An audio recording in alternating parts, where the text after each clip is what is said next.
This is emotion art. Okay, you're doing the mindset work. You've already read all the books, and your body still feels stuck. Now what? Well, I'd like to introduce you to my friend Melissa. She has a psychosomatic healing practice called Armadillo Moon. I love the imagery that name brings up when I say it. Melissa's work weaves together touch, meditation, movement therapies in a way that speaks directly to your nervous system. That's the part of you that remembers what your mind forgets. This isn't just massage. It's deep recalibration. Physical, energetic, emotional, spiritual. Melissa's clients say it best. I walked in carrying a lifetime. I walked out remembering who I am. If your body is asking for realignment, regulation, rest, listen.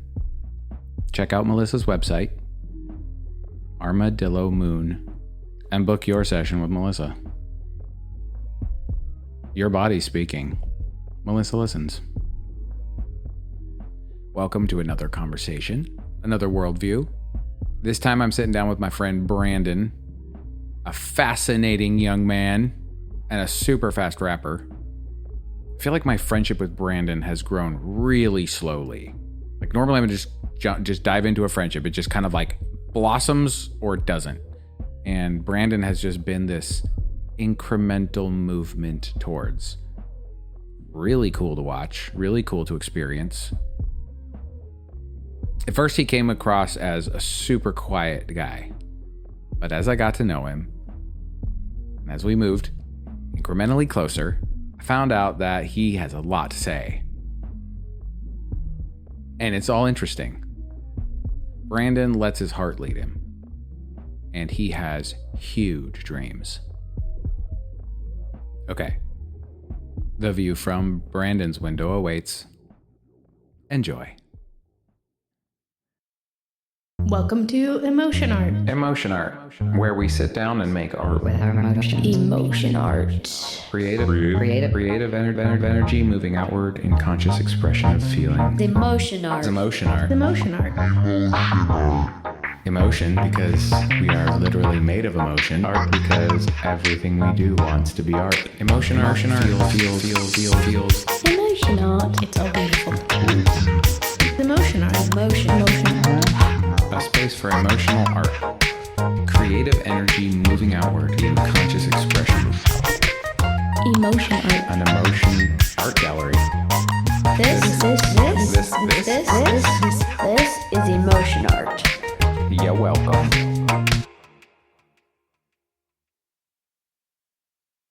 Yeah, get it higher than you think you need it. There you go. Right up there, like Blam. yeah, better. How we doing? Yeah.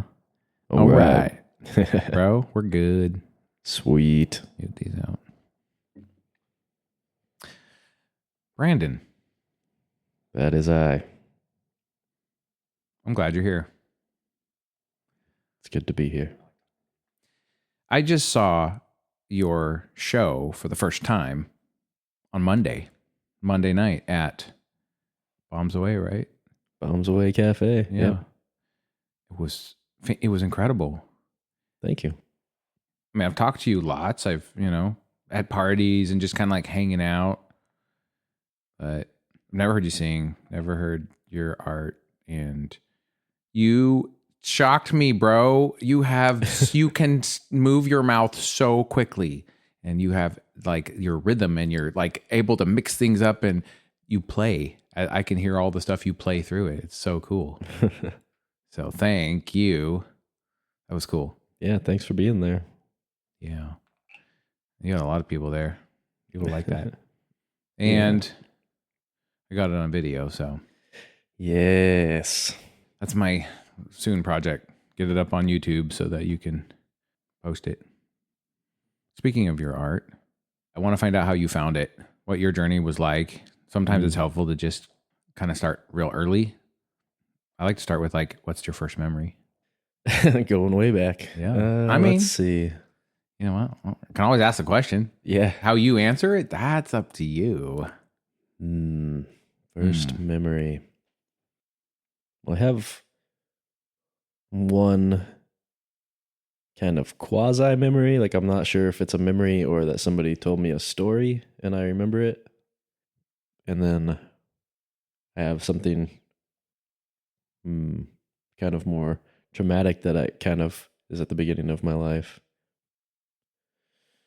Yeah, the quasi memory is basically of being like a 2-year-old and having like my dad or my uncle telling one of my older brothers to change my diaper, and they were like, no, hell no. And like arguing over it and shit. Do you remember how you felt? Too early. No. Okay. Nope. I wonder why that memory stuck with you. That's why I asked that. Yeah. Strange, the things that we remember. What was your childhood like? So your dad and your brother? So I grew up with 3 brothers and a sister. Let's see, my mom left when I was about 2, and my dad pretty much raised us all on his own. It was a lot of him working while we kind of ran amok. Lots of fighting, lots of adventures. Your poor dad. Yeah. I can't imagine. That would be so difficult. I'm so thankful just to have made it to adulthood. Did it feel like, did you feel safe through your childhood? Or how did you feel growing up? Yeah, I'd say I felt safe. Like, I definitely felt like I was part of something dysfunctional, but You recognized the dysfunction. yes, Yeah. but there was also like safety in that familiarity and trust in like my dad and my uncles. You knew it wasn't ideal, but you didn't feel like you were going to die. Right. Yeah. Yeah. When did that phase shift into the next phase? Did you leave home? Was there like a moment that marked a phase shift? So I left home when I was 16, dropped out of high school. Whoa. Moved to a different town, sold weed. I think I saw a show about you. Euphoria. Yeah, so I don't know. Around 15, I got access to the internet, and at that point, it was like dial up, you know. It's probably 2003-ish, 2002. And being studious, you know, I spent a lot of time just researching just random shit. And after a while, I kind of began to, in my perception, like uncover, you know, like who really runs the world. The game, you know, the big game. Whoa. And okay, so this is when like, you're 16. Yeah. And so I was like, fuck that. I'm an anarchist. I don't believe in any of this shit. I don't want to participate. It's disgusting to me. I just was like perceiving school as a worker bee factory. And I just didn't want to participate. I guess that actually sounds like probably a very normal way for a 16-year-old to feel, but maybe you thought more about it, went deeper into it, went the whole kind of anarchy, like really rejected it instead of just grumbling your way through it. Yeah, and I was pretty angry growing up, so yeah, add that as a layer. Probably had a lot of psychological issues at that point in my life, so having all of that kind of coalesce around that like 16-year-old age, you know, like yes, having like my worldview collapse. Like I tried mushrooms for the first time when I was 15 or 16, so same, really transformative time in my life. That's a raw age. Yeah, right. So dropped out, left home. Where'd you go? Albany, Oregon. Yep. Went and sold weed there for a while. Just like partied. Moved to Roseburg with some friends. Did some college down there. After a while, somewhere around 19, 20 years old, I decided, well, if I don't like this society, I'm not going to beg off the fringes of society, you know? That's not going to be my future. So why don't I just learn to survive in the woods? Why don't I learn to like actually survive off the land? So I put on a pack. I grabbed a couple books on wild survival, some dry storage, and a medical kit, tent and a sleeping bag. And I started going up into the mountains and studying plant identification and practiced shelter construction and like trapping and, By survival. yourself. Yeah. Yep. What put this idea into your head? It was basically me trying to figure out how I wanted to exist in the world. I knew that I did not want to exist in this system. Nothing put the idea into your head. It's just what you realized as you walked through your life. It makes me think of the book My Side of the Mountain. Oh, I remember that book. Yeah. Oh, yeah. So it's like, did you read a book and you were just like still young enough to have the fantasy brain and to go with it and old enough to actually do it? Was it like that? I bet that was definitely parts of it, like somewhere between there and Walden and Into the Wild, Right. Like Into the Wild. This sounds like the noble path, Yeah. Like to me, school, at least from like middle school on, should go, how do you survive? Like start at the very basic level. And then by the time you're through college, like how civilization runs itself. If you are left alone in the woods right now, do you know how to keep yourself from getting sick? Can you be warm, dry, off the ground? Can you make sure that you have nutrients in your body that are going to fight infection? Do you have access to water? And if you can master those things, then move on to the next thing. Get to that point where you can build and build. Well, now I can build a homestead. Now I can build a small village structurally, but also learning the social aspects. Kind of like first principles thinking, we have to build a life. We have to exist socially. We're social beings.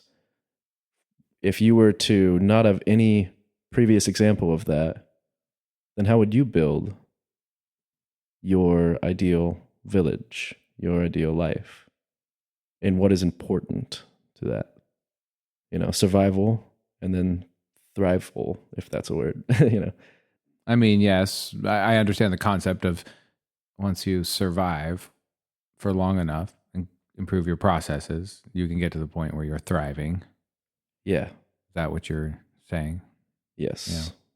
Yeah. I'm trying to make sense of that kind of little stream of consciousness there. Like you're talking about community and the importance of community in the human experience. Why should it be taught in schools, specifically going into the wild? Like, is that even relevant to the era we live in? Not necessarily like going into the wild, but just like how to start a fire, like the things I imagine, my dad telling me like, back when I was in middle school, like we wouldn't pass into the next grade unless we knew how to change a tire, unless we knew how to chop wood, get to the point, like unless you had a license, you knew how to change your oil. But just to like play devil's advocate for just a second. Yeah.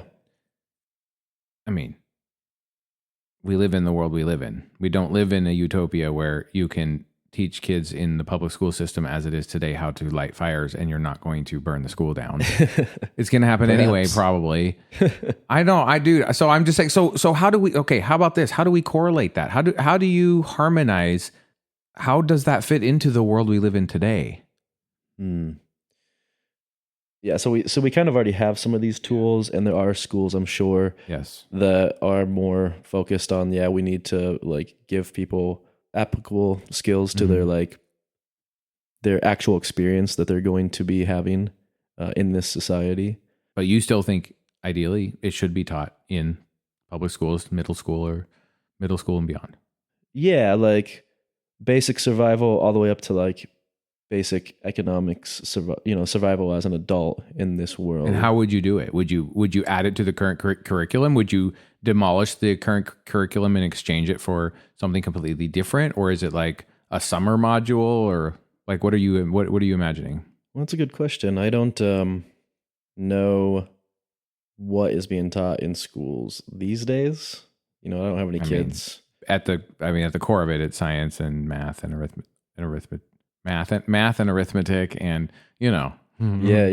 All that reading and writing. I didn't go to school, so actually, I could be wrong, but as far as you know. I get a glance at my kids' homework every once in a while, and I see indecipherable numbers and letter combinations. So yeah, some schools don't have music programs anymore. Some, that's sad. Emphasize art more. Agree. Even within like the standardized school model, there's still some variability, on what people have access to. And so in that, I think there's room for, like home ec kind of touches upon some of that. Can you cook for yourself? And, things True. like that. Small engine repair. These all teach like valuable skills that will save you a lot of headache in the future if you're going to be participating in this society, which, most people don't have a choice. So, I mean, I think everybody doesn't have a choice. Humans can't exist without society. Yeah. I mean, this particular society, but yeah, you're right. It's the one we have, though. I mean, yeah. Unless you want to move, and in my experience, you move and you're gonna find kind of the same shit, different day. Like, it's just humans. We're a mess, bro. It's true. Yeah. Beautiful mess. So you wandered off into the wilderness, like freaking Hatchet. Hatchet, another good book. Yeah. What was that experience like? How'd it feel? It was great, but it was also great. It was great. It was great. Does the word great even mean anything? Like, I'm imagining absolutely no emotion sitting on a throne. I am great. It was great. Yeah, it was kingly. It was fine. It was fine. It's cool, man. Sorry, bro. I got you on my show, so I'm going to ask the questions I want to ask. What the fuck do you mean by great?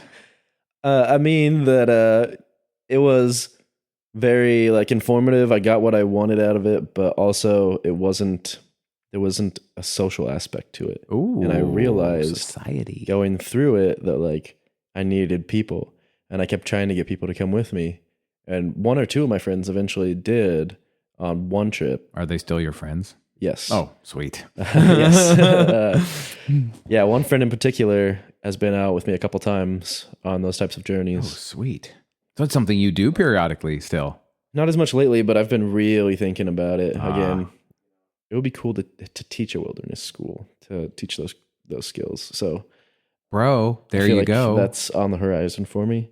It kind of goes hand in hand with like the permaculture teaching, the homesteading type stuff. So you went out into the wilderness for the first time, and then you came back. First of all, how do you go out into the wilderness? What is this? Like, did you go onto BLM, like Bureau of Land, public land? And so at first I had no idea what I was getting into. I had a friend drop me off up in the woods on a log road, basically. But in that area, it was still like people's private property. So I actually was hiking through some land and had like 7 dogs run up on me. Whoa. And like surround me, and this old guy come up with a shotgun and shit, and he's like, "What the hell are you doing on my land?" Right? Whoa. It's like, "You're gonna steal from me." And I was like, "Yeah, I'm just passing through." And he accused me of wanting to steal from him. And I'm like, "Look, I have a pack on my back. Like, this is what I'm doing. Here's my map," because I had a map and a compass and like my planned route that I was going to go through the woods. And I basically picked on a ranger map the place with like the least amount of roads, the least amount of access. I'm like, that's where I'm going. I don't want to see human infrastructure, And you're basically trying to barter for your life. Yeah, in that moment. Did it feel like that? Did it feel like you had to explain it right, or you could be listening to some banjo music soon? Yeah. Yep. Game over screen, man. He basically was like not convinced, it seemed like at first, that I wasn't there to steal his shit. And so that's probably like, why he's so proud. Well. He thinks everyone's out to steal his shit. Yeah. His Lucky Charms. Yeah. So eventually he escorted me off his property. Yeah, I went back down and then kind of re-strategized and went back up again. And I would hitchhike, get somebody to take me as far up log roads as they would dare to go. And then I would walk up them up until I was in the mountains. And then I would start looking for animal trails that would go off of there. And then I would follow them.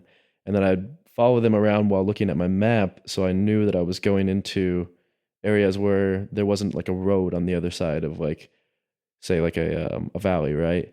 And so I'd go down in there following animal trails, and then I'd look for a good little landing that's hidden from view within a half hour of water was my kind of criteria. And then I would set up a camp, set up some traps. I would start foraging for food and just learning, and then doing a little bit of like medicine practices and things like that, meditations. And then once I got bored, I'd just move on, continue on through the mountains and find a different place that was cool and do it again. What gear did you have with you? At first, actually, I had too much gear. Okay, so at final. At final? What was your ideal kit for doing this?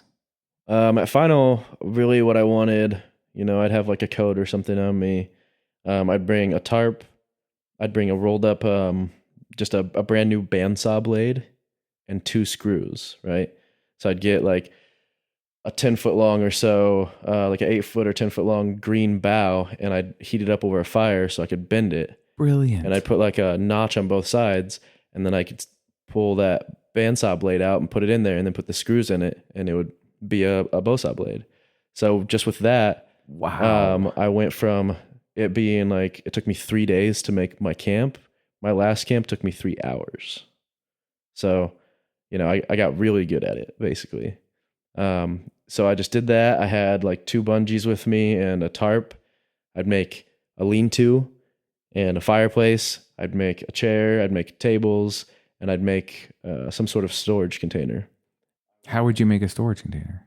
The best one I made, it was dug into the ground, and I lined it with rocks, bigger rocks, then smaller rocks, and then I lined it with pieces of wood that were about 2 inches around, like raft style, as straight as I could find, and about as long as I could, like about as even length as I could get it. And then I would take smaller sticks into those seams and put those in there. And then, basically stack all of those together, tie them together, and make a box and put that into the ground. And then I would cover that. Sometimes I used like plastic if I was nearby to like a clear cut and they had those like black plastic. I would put the plastic around it. There were a couple times too when, I would go back and they'd be like, a mouse got into this one, or like moisture got into that one. Yeah. And then there was sometimes when I'm like, no, this one was built really well, and it was built in this dry spot, and this food's really like still good. Oh, you store food in it? Yeah. So I set up like, I think I had about 9 lean-to shelter camps over 100-mile range from here to Roseburg. What the heck, dude? I knew like all the towns in between. I knew where all like the food boxes were. This is like and everything storybook like that. stuff. So I would go down into the nearby towns and get their food boxes and go put the dry storage into them, and then I'd go to the next place and I'd take that food and I'd cook it, and then I'd keep it all stocked basically. And then when I got to towns where I had friends, I'd just go to their houses and knock on their doors and be like, "What's up?" and hang out and party for a week or whatever, and then I'd go back out. Or sometimes I would like find a 3-week job or something painting a house. How long did you do this for? 3 years, I think.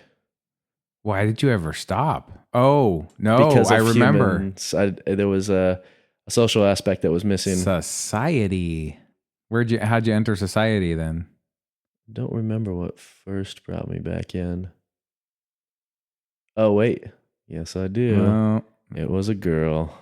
I should have just said it. Yeah. I was almost going to be like, it was probably a girl. Yeah. So ever since I was a kid, I've been wanting to go to Peru, and I was having dreams of people in the jungle being like, come to Peru. Really? Yeah. And I was like, I have to fucking go to Peru. It's like calling to me. I need to go to Peru.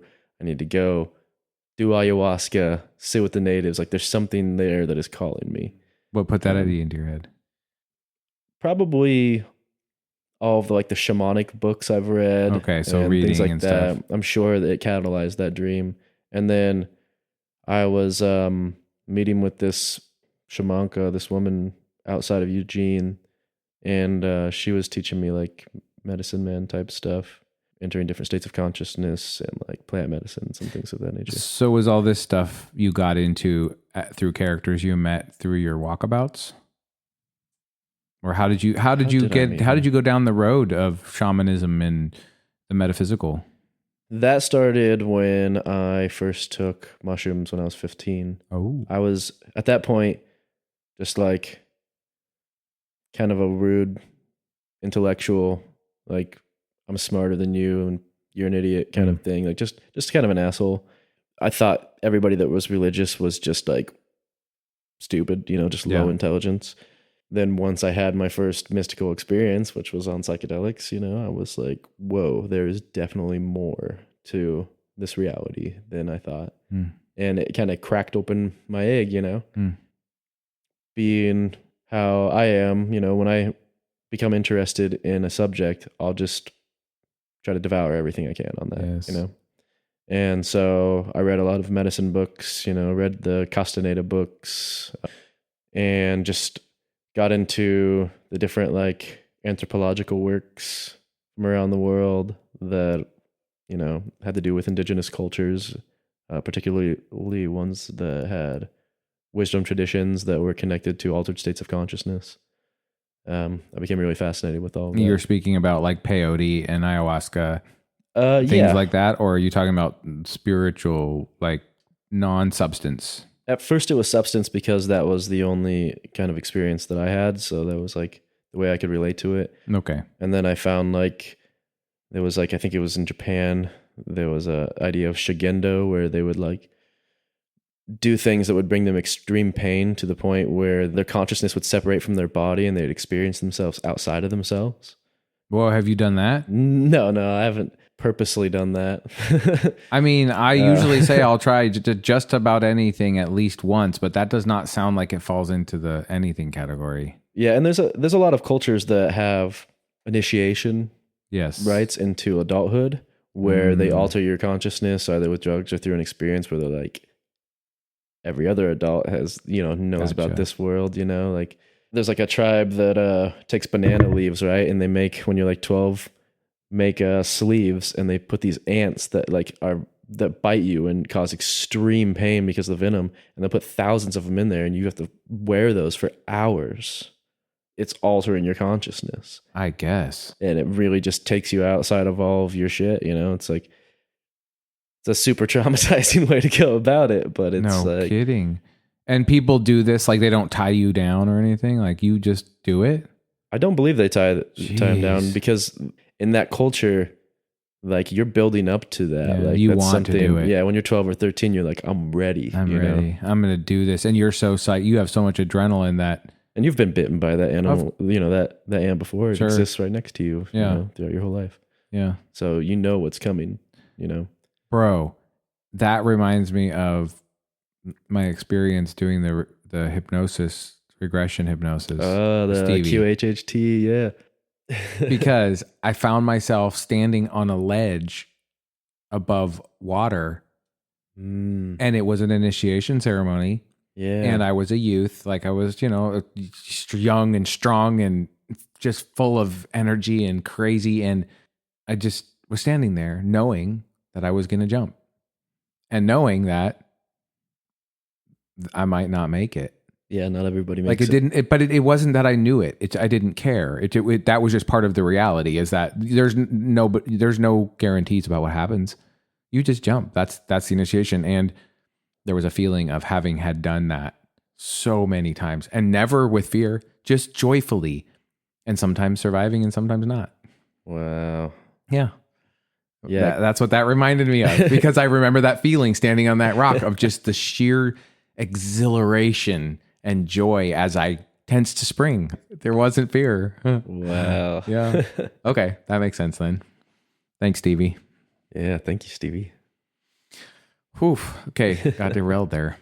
So you were reading a lot of books about this kind of stuff.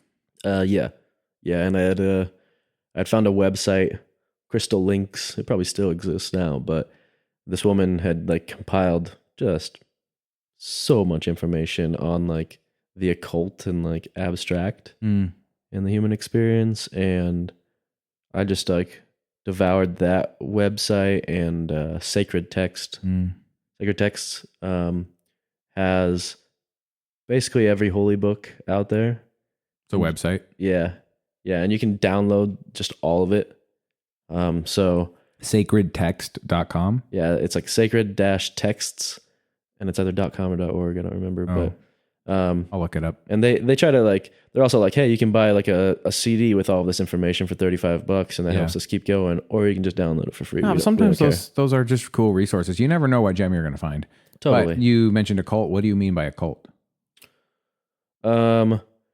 Just like metaphysical stuff, stuff from like all the way from the Emerald Tablets of Thoth, right, and UFOs and shit, to like 1111 and crystals and like. Okay, so just generically. Yeah. Okay, because when I think of a cult, it's.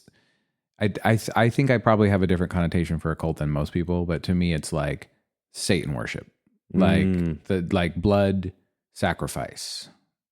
I don't know why it has that connotation, because a cult, the word occult doesn't mean bad. Just means hidden. It means hidden. Yeah. It's because I freaking was raised in the Jim Roberts group. That's why. Yeah. Okay. It's that conditioning, man. Okay. Thank you. Thank you for explaining that. I have a different understanding of that word. Okay. Occult. Go on. Yeah. So kind of like, that gave me a look into a lot of different cultures and ways of perceiving the world, and seeing a lot of commonalities, and then seeing the uniquenesses in how different cultures went about like elucidating all of those like little gems that you know that we all seek in life, that are like, that make life more real or make you feel closer to like that great unexplainable it, you know. How old were you when you really started to tune into the spiritual side? Probably 19. Okay. I knew I had anger issues because like taking mushrooms was showing me, here's how you're always being an asshole. Here's how you had an opportunity to help somebody, but you didn't, you know. And yeah, doing that brought me into meditation and things of that nature. How did you figure out how to meditate? What is meditation? Maybe that's where we should start. I don't know. Well, see, what I thought for years and what I did for years was just try not to think. Oh shit, I'm thinking. You know, like pay attention to your breath. Oh shit, I'm thinking again. And I would break myself, you know, not realizing that like the basics of meditation and the way that I was trying to do it was like, yeah, pay attention to your breath so that you're grounded into the present moment. Yeah. And yeah, your thoughts are gonna like lead you astray. And when you realize that you've been led astray, it's all right. You didn't do anything wrong. Just bring your focus back to breath and back to the present moment. And, you know, when you first do it, you think, oh, damn, I keep failing because I keep thinking and I'm not supposed to think. But that's not it at all. If you just try to bring yourself back just a few times, like spend 2 minutes doing it, spend 3 minutes doing it, then already your mind is slower. That internal dialogue isn't happening as often, and you're more focused on the present moment. So now, like when I meditate, I don't try to do that for 20 or 30 minutes. I do it for maybe 2, and then I can tell that my body has shifted into a calmer, more focused state, and then I'll go on to like a visualization meditation or whatever it is that I'm trying to do. So I knew, because I had anger problems, that I needed to figure out how to get that under control. And so I went to meditation, and I remember thinking, just like being like 2 years into it, being like, man, when the fuck is this going to work? You know, like, when am I going to be like more focused? When am I going to be like not angry? When am I going to be like more in control of my emotions and be able to enjoy my life more? Same monkey brain every time. Yeah. And then it was probably like 2 years after that where I just realized one day, like, whoa, I'm there. Like, I get it now. Like, it's all has clicked, and like I do have more control over myself now, you know, and I do enjoy my life more and have more control over the experience of my life. Was there any one thing that catalyzed the click process?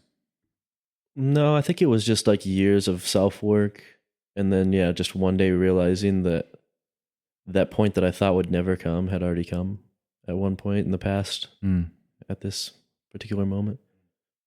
You didn't notice? I didn't notice in the moment. Yeah. It was just slow and subtle over a long period of time. So Early 20s yeah, yep. was when you had that realization. How old are you now? I'm 37. I was still a while ago. Yeah. What's happened? What's happened between now and then? Oh, let's see. Yeah, so I was out doing my tromping around the woods, and then I was feeling called to South America. And so I made like a 6-month journey plan to get from here in Oregon down to Peru. Yeah, like Wow. towns I wanted to see on the way, like trains that I would be jumping. I mean, that sounds All of that. fantastic. And 2 days before that journey, I met up with a girl that I'd been in love with in like middle school. And then she was like, hey, there's this party going on tomorrow. And I'm like, perfect. I was like leaving tomorrow. I'll just like go to the party and then leave from there. And I went to leave from there, and like she came outside and like grabbed me by the hand as I was like on the sidewalk and was like, please don't go. And then just like hugged me and embraced me and didn't let go until the sun came up, like 3 hours just held me. Whoa. And I didn't want to let go either. And she was like, I've loved you since, we were in middle school too. And so we went back inside, and then I stayed, and I didn't end up going to Peru because of that. I mean, I was probably 21, maybe at that time, 22. Because it had been like 2.5 years or something like that I did the chomping around in the woods. And I was like 18 or 19 when I started that. So, obviously that didn't work out, that situation. And I ended up co-renting an apartment with a friend that I grew up with. And he was like, oh, dude, I remember you used to write poetry and short stories and stuff like that. Like, check this out. I have a roommate that like every day he gets off of work, sits in the living room, has a couple 40s, turns on beats, and then just freestyles literally until he passes out in his chair about his day, about whatever. And he's like, you got to come see this shit. And so, like, basically, I lived with him for like a half a year, and then he moved out, and then, then he was in a living situation with this person. So yeah, I go there, and sure as shit, the guy shows up, like we're already partying there, and does exactly that, passes out for like 15 minutes. And I'm like, wow, that was incredible, blah, blah, blah. Wakes back up and then keeps rapping as if he didn't pass out, like Wow. that kind of thing. And then my friend's like, yeah, and I've been writing now too. He's, been showing me this shit. And so he showed me a couple songs he wrote, and he goes, I want to send you home with a couple beats because I know that like, writing is your thing. And so he sent me home with a couple beats. I wrote 3 songs, brought him back, and he's like, fuck you, that was good. Keep writing, And yeah, the rest was history with that. How did it just came naturally from the very first one? I feel like it, yeah. Sweet. But I mean, I'd already been writing like poetry and prose and stuff for 15 years, 10 years, something like that. I kind of did hip hop with him for 3 to 5 years. And then I wanted to like get on stage and start getting serious with it. And he didn't think we were ready. So we kind of split ways. And then it was like a year later, like him and a homie were hitting the stage. And I was like, damn. But then he hit me up and was like, hey, I already told the promoters about you. So if you want a show, they're like willing to, try you out and see how you do. That was like my first opportunity to get on stage. I remember being like, do I want to do that? Or is this just for me, and like having to make that decision. Like, But wasn't that the same thing? It wasn't for me at first. What's the difference between do I want to do that or is it for me? Music for me was therapy. It was a way for me to vent and talk about things that at the time when I tried to talk to like my peers or like my dad or whatever, like people would just be like, I don't know what the fuck you're talking about. I don't have context for this. And so it was a way for me to get shit off my chest. The pen and pad listens when nobody else does. Oh, for sure. I'm an introvert. I don't want to be on stage. I don't want to be in the eye of other people. I don't want to be the focus of other people's attention. Really? I don't like the energy of other people's attention. It's uncomfortable. So Monday night, you were uncomfortable. Oh yeah. Uncomfortable how? What does that uncomfort feel like? It's kind of like, I don't know if you have the experience of like when you're around people and you're sober and then you get stoned and then you're kind of like really aware of yourself. Yeah. It's kind of like that. Like you're just really aware of yourself.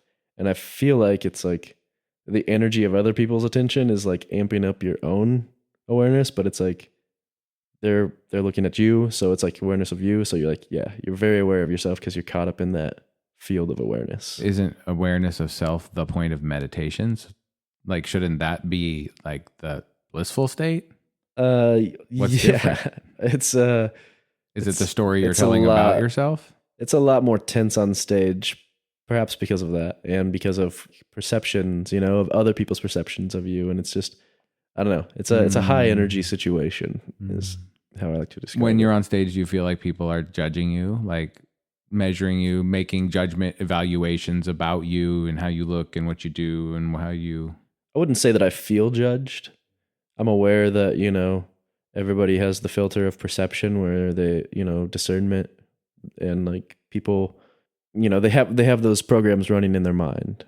Not everybody, you know, but a lot of people will see another individual and go make assumptions about that person, even if they don't realize they are.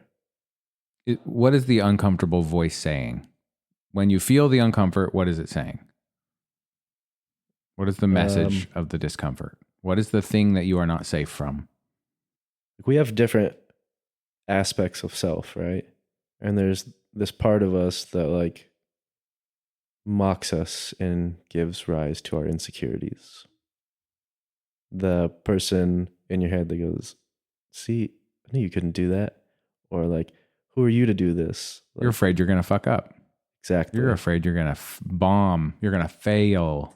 Yeah, especially, you know, when that particular aspect of what I do is 1,000 miles a minute, you know, like, oh man, is it ever? When I write a song, you know, it's 4 pages of lyrics.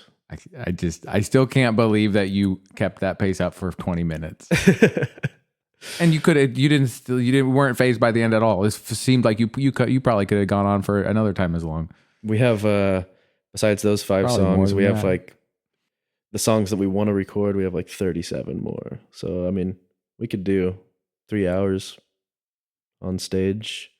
You know, do you have any records? Any released stuff or? I have. So I started recording in 2019. I had been searching for years for people who I thought were good at recording. I didn't want it to sound like it was made in the garage, you know.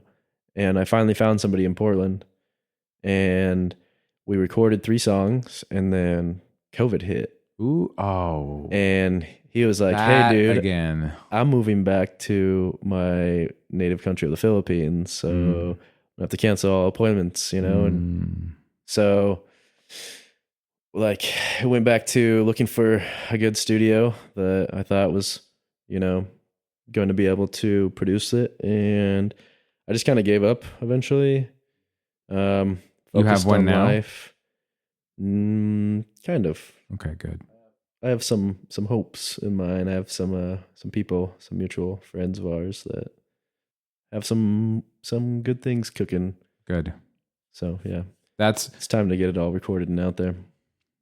It isn't time for me yet, but eventually, I don't make music, but I'm going to end up getting involved. I'm going to end up being able to record it, figuring out what I need to know, because what I really want to do is platform people. So just one more tool for somebody who's like, I've got this thing burning a hole in my chest. What do I do with it? I'm like, here's a microphone. Here's a studio. Like, let's go. I love that. And that's, yes, please. So that's something that Mike and I, Mike Lee makes all the instrumentals. He's, you know, he grew up in Brownsville area as well. And just my brother from another mother. He's a musician. Yeah. Like all the instrumentals that you heard. That was all him. At your show? Yeah, that was all him.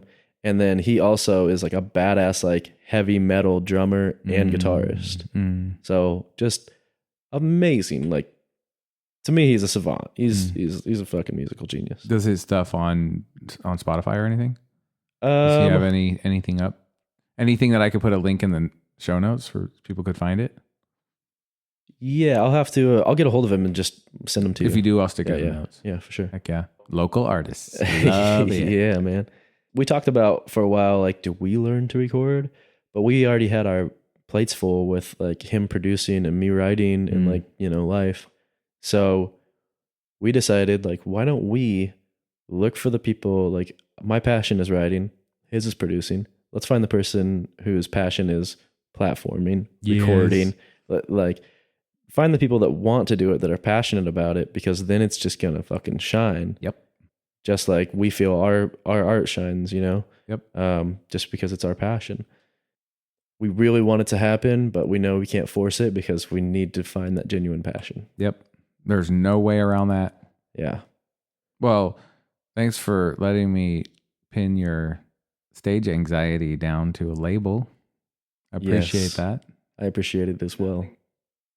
When I was in middle school, I'd say, whatever, middle school, high school, when you had to write a report and then speak it in front of the class, I would take the F every time. Oh, really? I was like, hell no. Stage fright. Oh, yeah. Like shaking. Like, no, like, I'm going to, like, can I go to the bathroom and just knock them back? And you didn't have anybody to be like, hey, nobody's judging you. Like, they'll laugh at you, but they're actually just laughing at themselves. Like, no, I talk about this with Stevie sometimes. Like, I didn't have like a mother figure, you know, growing up. So I never had like a nurture aspect. Just didn't know like what that entailed, like having a mom, what a mom does. Wow.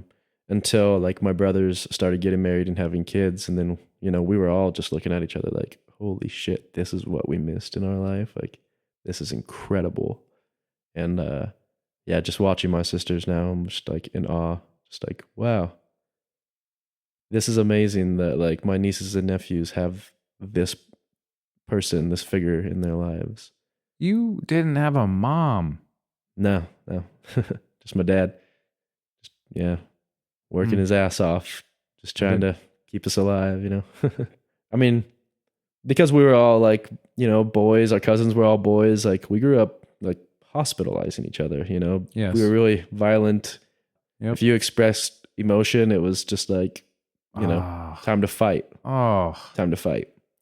So, like I said, by the time I was 16, I had some shit to work out, you know? Yeah, no kidding. It was all kind of coming to a head and like just wasn't working. So my worldview collapsed and yeah, I dropped out of high school and moved away, you know, had to restart. So are you the only one in your family that has like completely shifted life paradigms?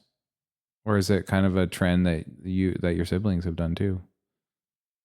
I think my changes were pretty drastic. Yeah, my family, like, you know, they graduated high school and like my little brother kind of like me, just, he's got a bunch of different examples of ways to be and just like, do I do this? Do I do that? Like sample this flavor, sample that flavor, see what's me in it, you know? And he's curious. Yeah, for sure. Are you close with your brothers? Yeah, especially my little brother. Sweet.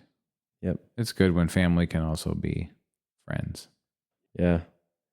Family, man, like, got their backs no matter what. They got your back, you know, like healthy family is like that, I guess, you know, whatever that means. I would say that's accurate about family in the metaphysical sense. Yeah. But in the blood sense, that's out the window. Maybe in your family. I think, okay, yeah, something that I've kind of perceived as an adult was like, yeah, not everybody feels like that tight knit. Like with my brothers, I'm like, we're brothers. This is why we call it brothers. You know, like I fucking got you. Like even if I don't see you for 3 years and I see you the next day or whatever, and you need me, I got you. Well, number one, your brothers grew up together. Number two, you guys trauma bonded. Oh yeah, definitely each trauma other bonded to death. That's fantastic. Just on a recurring basis. Yeah. Yeah. How do you feel like being raised without a mom affects your relationships with women? I didn't know how to talk to women for a long time, and being a shy introvert, you know, like, yeah. Because you have that story about yourself. Yeah, yeah, exactly. The story that I tell myself. Yeah. I didn't actually regularly pursue relationships like my brothers did. I definitely, in between partners, spend like years alone, you know, self-exploring, blah, blah, blah. Yes. I don't need to be with another person, but like with my relationship right now, it's beautiful, it's amazing, and it like, there are nurture aspects that I think because I didn't have them growing up, that I crave them more. If I was crying, I didn't have an adult to pick me up and pat me on the back or whatever and tell me it's okay. Or if I was struggling with school, if I was struggling with friends, with anybody, I didn't have like a mom to talk to. I didn't have any outlet where it was safe for me to actually express those, because those would have been perceived as a sign of weakness. Have those traumas, I mean, obviously that would leave trauma. Have those traumas healed? Are you able to fully accept other people participating in your life? Yes. You strike me as the type of person who definitely would be, but you're telling a story of an extreme upbringing on the other side of the spectrum. Yeah, and I think that's why, I went through years of like self-work and like radical transformation after radical transformation after radical transformation, Yeah. Just growing and breaking through and then finding solid ground with new perceptions and then breaking something else and being like, well, this creates a whole new foundation, I think there was a lot to work through with all of that, and that now I can say that those aspects of myself are healed or well on their way. Yes. Nothing is, it's a continual life there is process. no superlative. Superlatives don't exist. Yeah, So exactly. we use them, but whatever. Yeah. See, sure. to me, I speak like this, like I'm like, I am not afraid. And that trips people up because in my world, there is no such thing as the absence or the complete absence of or presence of anything. Like everything is a balance and is a cycle. And I say I'm not afraid. And I mean every fear that I am aware of, I have faced. And it is no longer a fear. I know that the next one is coming. I know that, whatever. I'm just, I don't, nothing is ever final. And so, but I don't want to explain that every time. I just say, yep, not afraid. Yeah. It's beautiful. Why did I go off on that trail? This happens at least once or twice every conversation. That's part of the beauty of it. It is. Letting the energy flow where it will. Well, you got a hell of a story, like through all of your walkabout. I'm just thinking of them as walkabout. What did you call it? Yeah, walkabout's good. Yeah. And it was like this whole cycle of time where you spent going out and coming back, going out and coming back, going out and coming back. And then you're like, dun, dun, dun, dun, dun, and then you're on your way back out and a 3-hour hug. Like, it's like poetic. It's a beautiful picture because what you were lacking, I don't know how to put words to the feelings that I have, but it was just this mental image that I was having. So since I forgot where we were at before. Yeah, I think for me now, the context that I put that moment in my life was that I was answering a call and that got put into my path to test that, and I actually just did not succeed. Are you serious? Yeah, that felt like a failure. Yeah. Oh my goodness, I read that story opposite. Because did you go back out then after that? Like that was pretty much the end of it, right? Yeah, it was I was with that person for not very long, and then that person was like, "Hey, I'm leaving you for this other person over here." It was not meant to be. But at that moment, though, in the scheme of everything building up, in that moment, it felt like super powerful. Like, this is what I need to be doing. This, there's no coincidence that I was going to leave, potentially not even come back. I had no interest in this society. I wanted to be a world traveler. So, having that happen was like, this is what's supposed to happen. And then having going so terribly wrong after that, I was, I reframed it over a while. Like, what just happened to me? Like, oh, I did not like answer that call, like in absolute like sincerity, it was like, are you sure this is what you want? And I was like, oh no, it might be comfortable just to be over here, like, yeah. Does the call still feel unanswered? I feel like I'm in the process of answering that call. How? Over the past 10 years of my life, maybe 15, I have been doing everything I can to study and prepare myself and move towards basically land acquisition for the purpose of creating a community, or to create multiple communities. the call specifically was a call to like medicine and healing, but also a call back to nature. I kind of have to create a little bit of context here. So there was a series of meditations I did called The Cleansing of the Shadow. And it was like a 6-month series of meditations. And through that, I had all of these realizations about different aspects of myself. And I ended up on the other side of it creating a 7-part plan for my life that was based upon the chakra system. And the purpose was, I always had like things pulling me and calling me, and I wasn't ever sure what I wanted to do with my life. And so I was like, why don't I design a plan so big that I could not possibly do it all, and have different stages where I could have markers of success along that path. But just being on this path, if I was to face death, I wouldn't be regretting my life. I'd go, no, I'm living the path that I really felt called to. And I know it's not about the destination. It's about the journey, about just being on that path. Right. And so in that 7-part path, basically the heart chakra is the community. The community is at the heart of everything. And so building this community basically so that the people that I am in like relation with right now have a place where they can go and be themselves, a safe place if society goes awry, a self-sustaining kind of situation where society doesn't go awry, you still have the freedom to do whatever you want, like you do at the Forge. The Forge. So you would consider this property to be a community? Yeah, definitely. I mean, like it's a hub, right, for community. I mean, people pass through a lot. People hang out like of an evening and stuff, and like Angela's mom lives here, but also, what each of you do for work, for play, for passion, like creates networks. That's true. And then this is like a hub for all of that. For each of us. Yeah. Yeah, that's true. And so, there's definitely a community here. That's an interesting perspective. I appreciate that. It's going to give me a little bit of a different way to look at it. Yeah. The community at large doesn't live here. It's a node in that community that people pass through and congregate at. So this is like, oh my goodness, hold on. This is like meta community. This is like a node in a virtual, in a network, in a nexus.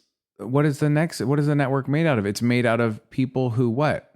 What is it that makes that? A social agreement, I think. Like from as basic as like we're friends, that's a social agreement, all the way up to like I'm pursuing healing, and my friend that I know from yoga told me about this girl, Angela, that does this healing practice, and so now I'm gonna go out there, like. Then there's music people. Then there's, So what is it that makes it a community instead of just a society? Because by that I would say that's what everybody is, because everybody has the circles and the friends and the whatever to varying levels. But I think it depends on how you're using the term society. Of course, everything depends. Okay, words aren't real, so yeah. Okay, fine. Let's start defining words. Yeah. What? First of all, the. No. Yeah, what is the? Yeah, I don't actually care about the words, but the emotion behind it. Yeah, words are just signposts pointing towards an energy. Words are the only way that we can actually share our emotions with each other. Yeah, it's. I mean, unless the telepathy tapes have it right, and telepathy is possible. I think so. I think that communication, verbal communication. It's useful, but again, like words are they're just signs pointing at something, Yeah. You could know the meaning of a word, but you like cannot grasp what somebody is saying to you because they're trying to point at a particular thing, But since I don't have telepathy yet, words are what I am left with. Yes. Yes. And it's limited bandwidth. Yes. So the difference between community and society. To me, when we're talking in this context, community would be like the people that you choose to surround yourself with, and like the clubs, associations, and lifestyles that you choose. Whereas society, I would see as a structure that different communities can plug into. and that there is a big community in society, you know, if you are thinking of like United States as a society or the West as a society. So there's all these different like tiers and levels of it, you know, and associations of it. Yeah, society would be that great big thing out there, you know, United States, and you know, the capitalist society that comes with that, and yeah, all of that. Whereas community is like all of the personal passions and projects and events that we are all participating in together on a repeated basis. Like music, going to music together, having social dinners. Do you think you can be in community with somebody that you are not fully honest or fully yourself? Do you think you can be in community with masks? Community with Matt? Like everybody wears a mask? Like, I mean, emotional masks. I mean, metaphysical masks. Yeah, there were times in my life where I didn't feel like I was in community, and I lived with a lot of people. And there's times where you lived in community and felt community. Yeah, because I think... What's the difference? Both have people. Well, if it kind of feels like community goes with communication. Are you just renting a room in a place, right? And like, you don't give a shit about any of these other people or what's going on. Or like, are you guys all involved in communicating in the world, like familially, you know, almost like forming relations with each other, do like having events, like going to similar events, you know, like you can live in Corvallis and be renting a room and just like never participate in anything that any of your roommates are doing and like barely know their names. You could do that in an apartment complex. But then Southtown has, what is it called? Soho, I think. It's an apartment complex where the people who rent actually bought the place and turned it into an eco-village. I've heard of that. Yeah, and it's just right off Crystal Lake or whatever, you know. My teacher, Andrew Millison, was... I think there's a few places like that around Corvallis. Yeah, totally. I think there's one out 34 too. Yeah, so, you know, in that apartment complex example, you know, that particular one it produces its own energy. It produces food. I think it has like some forms of businesses, like education retreat type stuff, you know. Basically, all of these people are participating together, whereas like you go to a normal apartment complex, that's not happening. Like you don't know most of these people by name. So I think that's like society versus community. You can live in both, but like you really, I think, come alive in community. Okay, how about this then? Anybody that you are completely yourself with, that's community. Yeah, there we go. If you have to moderate, modify yourself, mask yourself, chain yourself, wall yourself in any way, that person is not community for you. Yeah. But it is society. That's just society. Yeah, that's an acquaintance. That's just social that you have to, even if you go, that you're engaging in. Even if you go have a beer with them every week. There you go. It's not community. That's just society. That's a ritual that you perform in society. Wait, did we just agree on a potential definition for community? I believe we did. Yes. I like it too. It's pretty solid. Well, good, because I was about to throw in the towel on beating that one to death. Yeah. I catch myself sometimes going way off into the weeds where there is nothing. Yeah. You're like we just spend 20 minutes of our hour talking about a word. But the thing is that it's fun for me. Like I so enjoy doing that. So all day, man. Me too. Yeah. But I also try to make sure, you know, keep in mind that there's going to be people listening that don't want to just wander through weeds forever. Yeah, for sure. Like, for instance, no, okay. It's too much fun. Too much fun. Okay, so you have this whole idea for this community. Did you call it a community? Yeah. Okay. And eco-village. Now, okay, community. Village. Because we've just been talking about community, and now we're talking about a very different type of community here, where it's actually an intentional... Yeah. Intentional community. Intentional community. Okay. Yep. Do you have any idea of place or timing or how you're going to do it? Mechanics? I mean, is there anything you can tell me about it? Because I mean, what an interesting project, and what a I mean, you have taken on, you've picked up a large banner, my friend. There's a lot of, I suppose so. I mean, like, I don't know. We're all looking for that community, I feel like. And I agree. what I realized somewhere along my journey was that there is a bottleneck in the seeker's path, and that is access to land. I've been trying to figure that part out. I think that's the key. Do you think land is a prerequisite for building an intentional community? Ownership of land? I don't think in general for creating intentional community, but what I want to create is something that will outlast me. That's what you want everlasting. to create is in a place.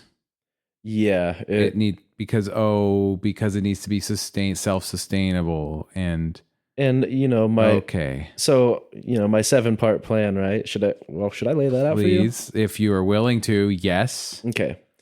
So my 7-part plan goes something like this. Root chakra. What exists in the rhizosphere, in the root sphere of things? Microbiological life, and particularly, me in my life, mushrooms. Yes. Right? Mushrooms are the foundation for me. Mushrooms will structure the soil and start moving nutrients and water for the forest that is to be built. Is it true that mushroom roots or whatever are connected seamlessly around the entire globe? Obviously not. I don't know. Like, I don't think they're at the bottom of the ocean. I don't think so either. I think there's too much pressure for that to be possible. And probably not the Sahara Desert. Are they in the Sahara Desert? They are, aren't they? Yeah, there's fungi and microbiology there, but and then all of those fungi are networked into like they all network together. Is that true? Yeah. So basically, you have these hyphal networks. They're hyphae is what they're called, and they're kind of like if you imagine a tic-tac shape with a cell wall. I believe it's just like one molecule thick. It's like really thin cell wall compartment, and then it connects to another compartment and to another, and then it's that simplistic system. However, it connects 2 different roots of trees. It trades nutrients for carbon. It passes on water and information. So in a forest, this is the mushroom. Yeah, this is system. the fungal network below the soil in a forest. If you were to look at it like society, the fungal network is both the highway and the communication systems, internet and all of that. Food, water, all the resources are transported through it, but also information. Like in a practical, observable way? Yes. Yes. Isn't there a documentary? I think I saw a documentary. There is. I wasn't paying very much attention. Oh, what is it called? It's so interesting. It's amazing too. They do so well with their visuals of it. Suffice to say, fungus is so important that you couldn't have forests without it. And I would go even as far as saying that the whole purpose of like society, even though society doesn't know it, is to feed the mushrooms. Here's my thing on that. We had multicellular life in the ocean, right? Mm-hmm. Nothing came up on land yet. There was just pockets of oxygen here and there. There wasn't enough oxygen everywhere, right? There's just rocks that like had cooled down from like magma. Fungus comes along, creates these patterns along the rock, starts degrading the rock and turning it into soil. Then only hundreds of millions of years later do plants come out. We talk about plants came onto land. Hundreds of millions of years before that, the fungi came. The fungi dominated the earth. Where do they come from? The ocean. Everything comes from the ocean. But did the fungi, like, was it like a meteor? They came on a meteor? I don't think anybody knows that for sure. We just got I'm asking for your opinion. My because opinion, yeah. I would say nobody knows a lot of this for sure. It's my opinion that at least microbial life is everywhere. We literally have microbiology up on the International Space Station that we put into these little like toolboxes and open them up to space and leave them there for years, and then we come back and they're still alive. Hmm. Without, atmosphere, without water, in high amounts of solar and cosmic radiation, in extreme temperatures like negative hundreds of degrees, they're surviving. They're hard to get rid of. You can fly to Mars and like if you can get that ship back, like you'll find microbes that were hitching the ride from Earth, going through the clouds, going thousands of miles an hour, breaking, going through plasma streams, like. And there's still insane. microbes on the outside of that thing. Yeah. So Yeah. it's like, not that there's microbes on Mars. Been baked for too long, maybe. Well, so wait, are there? So NASA in the 1970s actually sent probes to Mars to figure out that very thing. The guy who was in charge of that laboratory said that he found life on Mars in like 1972 or 1974. They were picking up soils. I believe they were heating it up to where like water would exist as liquid, something like that, in a box on this little rover. And then their whole theory was, a lot of life on Earth will like excrete like methane, basically when it's moving around and it's alive. It's farting, it's it's existing, it's digesting and all that. And so their theory was like, basically, we would expect if there's life in the soil, if we heat it up to like 32 degrees or warmer, that we'd start detecting methane coming off of this soil. Makes sense. And they did. And they were like, well, we're not sure if this is conclusive enough evidence.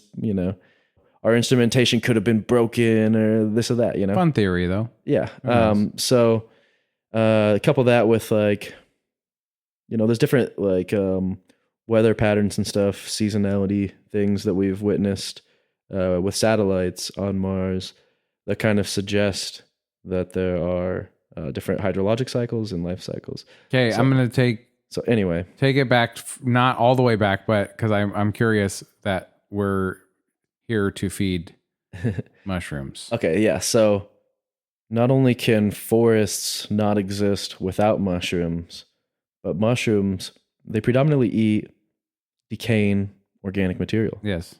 Dying trees. Of all types. Yes. So dying animals. So they literally came onto land and started making soils. Then when the plants came, formed relationships with the plants so that like a mutually beneficial relationship so they can both survive and thrive and spread around the world. Are you saying that mushrooms started farming plants? Yeah, basically. Jeez Louise. Okay, go on. When plants finally got to the point where they were, 2-3 feet tall, like they hadn't yet flowered yet, so there was no color. There was just green in the world of plants. There wasn't the smells and the different colors. There wasn't the enlightenment of plants. How could there be plants without flowering? All right, that's another weeds. Yeah, topic. that's another weeds. No, forget it. It's another weeds thing. No. But basically, during those times when plants were just knee high, there were fungal columns that rose up to 30 feet up out of the ground. They dominated the earth back then, and they do now. The biggest living creature and the oldest living creatures are both fungal networks. There's one here in Oregon that's like 2,000 acres in size and is like the only reason that they figured out that it existed is because it ate like 80 acres of this forest. It's like a honey mushroom or something like that, but it's thousands of years old. They're farming humans too, then I guess. Yeah. Well, and if you look at the fungal network looks like a picture of the neural network in our brains. Yeah. It also looks like the picture of a visualization of like the internet and those networks. It also looks like a picture of the universe. Yes. Yes. It's the fractal dynamics, the like the lines of manifestation that like that mathematics of expression allows. Super interesting. I would say that like fungi is kind of like the neural network of the planet. Yeah. Boy, I mean, that is such an interesting theory, and I like it. Yeah. I don't know, but I it like makes sense. Yeah, it's beautiful. And yeah. Would you consider yourself like kind of a mushroom servant maybe, or like a mushroom steward? we like to say, I believe it was Paul Stamets that first started saying it. We are the mycelium running. So the mycelium is the hyphal networks. We're running through the soils. We are the mycelium running. So yeah. All right. I'll think on that for a while. We're out there building the soils, building the forests, building the communities, building the networks. Okay. And yeah, servants to the mushroom. It's a good thing. So that's my first part plan is align with the mushrooms. I will try not to distract you on the rest of them so much. Thank you for your patience. It's all good. Okay. I love this. Good. Me too. Yeah. So mushrooms was a way for me to align with something that I perceive as, that level of importance we were just talking about. And we're talking about your business plan, sort of. Yes. Okay. Yes. And so you're saying literally start cultivating mushrooms. Yes. Okay. Commercially. Yeah. Step 1, do that. Get that business off the ground. Step 2, once that business is expanded enough to be making profits and generating for that next step is investing in the womb chakra. We've created the soils. Now we're going to plant the plants. Creating market gardens and basically commercial teas, tonics, tinctures, plant medicines. So food and medicine. Like homeopathy? No, like market gardens. You go to the Saturday market and fresh. Yeah. Okay. Like the people you buy your vegetables from at the farmer's market, they got like an acre or 3. So it's like now you're starting to grow and produce, but okay. So, let's say the mushroom business is successful. How do we expand? Okay. Well, it makes sense for us to expand into food because we already are plugged into that network. Okay. Now we just got to produce another product and then put it into the network. So the soil is created by the fungus the plants grow out of. Okay. That also gives us food and high quality food, high quality medicine in abundance, right? Because we're producing it at a commercial level. The third, I guess it's kind of interchangeable, these next two, the solar plexus and the heart chakra. I guess I would say that maybe the community is the third one, right? The solar plexus, the sun. So once we have these two profitable businesses working, then we can get grants, loans, whatever, USDA loans to expand onto a farm. And that farm would actually be the eco village, just with these two profitable enterprises on them. So the first 3 happen pre-property, pre-land. Yeah, the first 2, yeah. Yeah, so you're already in full swing then? Or where are you? I mean, I'm basically in step 1, working at step 2 and 3 simultaneously, and 4 simultaneously, I guess. Gosh. Okay, so got it. So yeah, so the third and fourth, the solar plexus or the sun, the light of it all is the villages, and the heart of it all is what do I love? I love music. I love art, and like I said, those could be interchangeable because really you could describe the heart of it all is the community, and the light, the thing that brings the light into it for me is music. I want to have these profitable businesses that can help pay for the land or help get me grants to get onto the land. But having these profitable enterprises gives me an annual budget to work with to build the infrastructure on the land, right? And then I've, done permaculture design for 10 years now. That job is like landscape design, but you're designing whole eco villages, green businesses, homesteads, things of that nature. You are savvy in business models, but also in taking that kind of planning into phase management of forests, soil structure building, things of that nature. And then basically finding myself in that community, what I would love to do is have my music, my multimedia, really. I want to do shows and stuff. I just like to write. I want to write shows. I want to write music. I want to write everything. And then have a studio on land where I feel safe. I feel, cared for in my community. Would that be another sort of business like the mushrooms and the... Yeah, it's actually already LLC'd. Stag Dweller Productions is what I call it. What is it? Stag Dweller Productions. Stag Dweller? Yeah. So my last name is Horton. It translates to something like a town in the places where the stags dwell. Oh. And so Stag Dweller. Oh. Okay. So yeah, like Stag Dweller Productions is going to be the label. So that's why, like, I do music as Acro. I do hip hop as Acro. So Acro Stag Dweller is the name of that persona, Acro Stag. Do you have an Instagram or anything? And like, how do people? Everybody keeps asking me about an Instagram. I need to make one. Instagram. I'm like old school. I got Facebook. Well, bro, you have until this episode's released to get your Instagram popping because I'm going to make a whole thing where you're going to be able to share it and get, whatever. And that'll be fun. Let's do it. Great. Yeah. So popping. So yeah. So basically, not yet. This plan, basically was to give me an increasingly better life, like according to what I perceive that to be. And so if I just died like having a profitable mushroom business, I'd be like, cool, I did that. But if I died in community, I'd be like, cool, I did that, Those are the 4 like earth chakras, and then you have the 3 sky chakras, right? So if I was successful in all of this, then that's kind of like we're at the heart. So now we're at throat. Yeah. So the heart of it was, basically Stag Dweller. Okay. Yeah. Multimedia. Yep. Love that. The plan is coming together. I'm starting to understand a little bit. So once you have done something like that, you've successfully created community, multiple enterprises, and you are creating content now. One piece of content that I thought that you could create, is like, how did I go about doing this? What was the steps I took to create a profitable enterprise, but also to create an eco-village that has an annual budget it can use to continue existing? Yeah. So I figured I could write like a book or documentary or whatever on doing it, like a how-to class.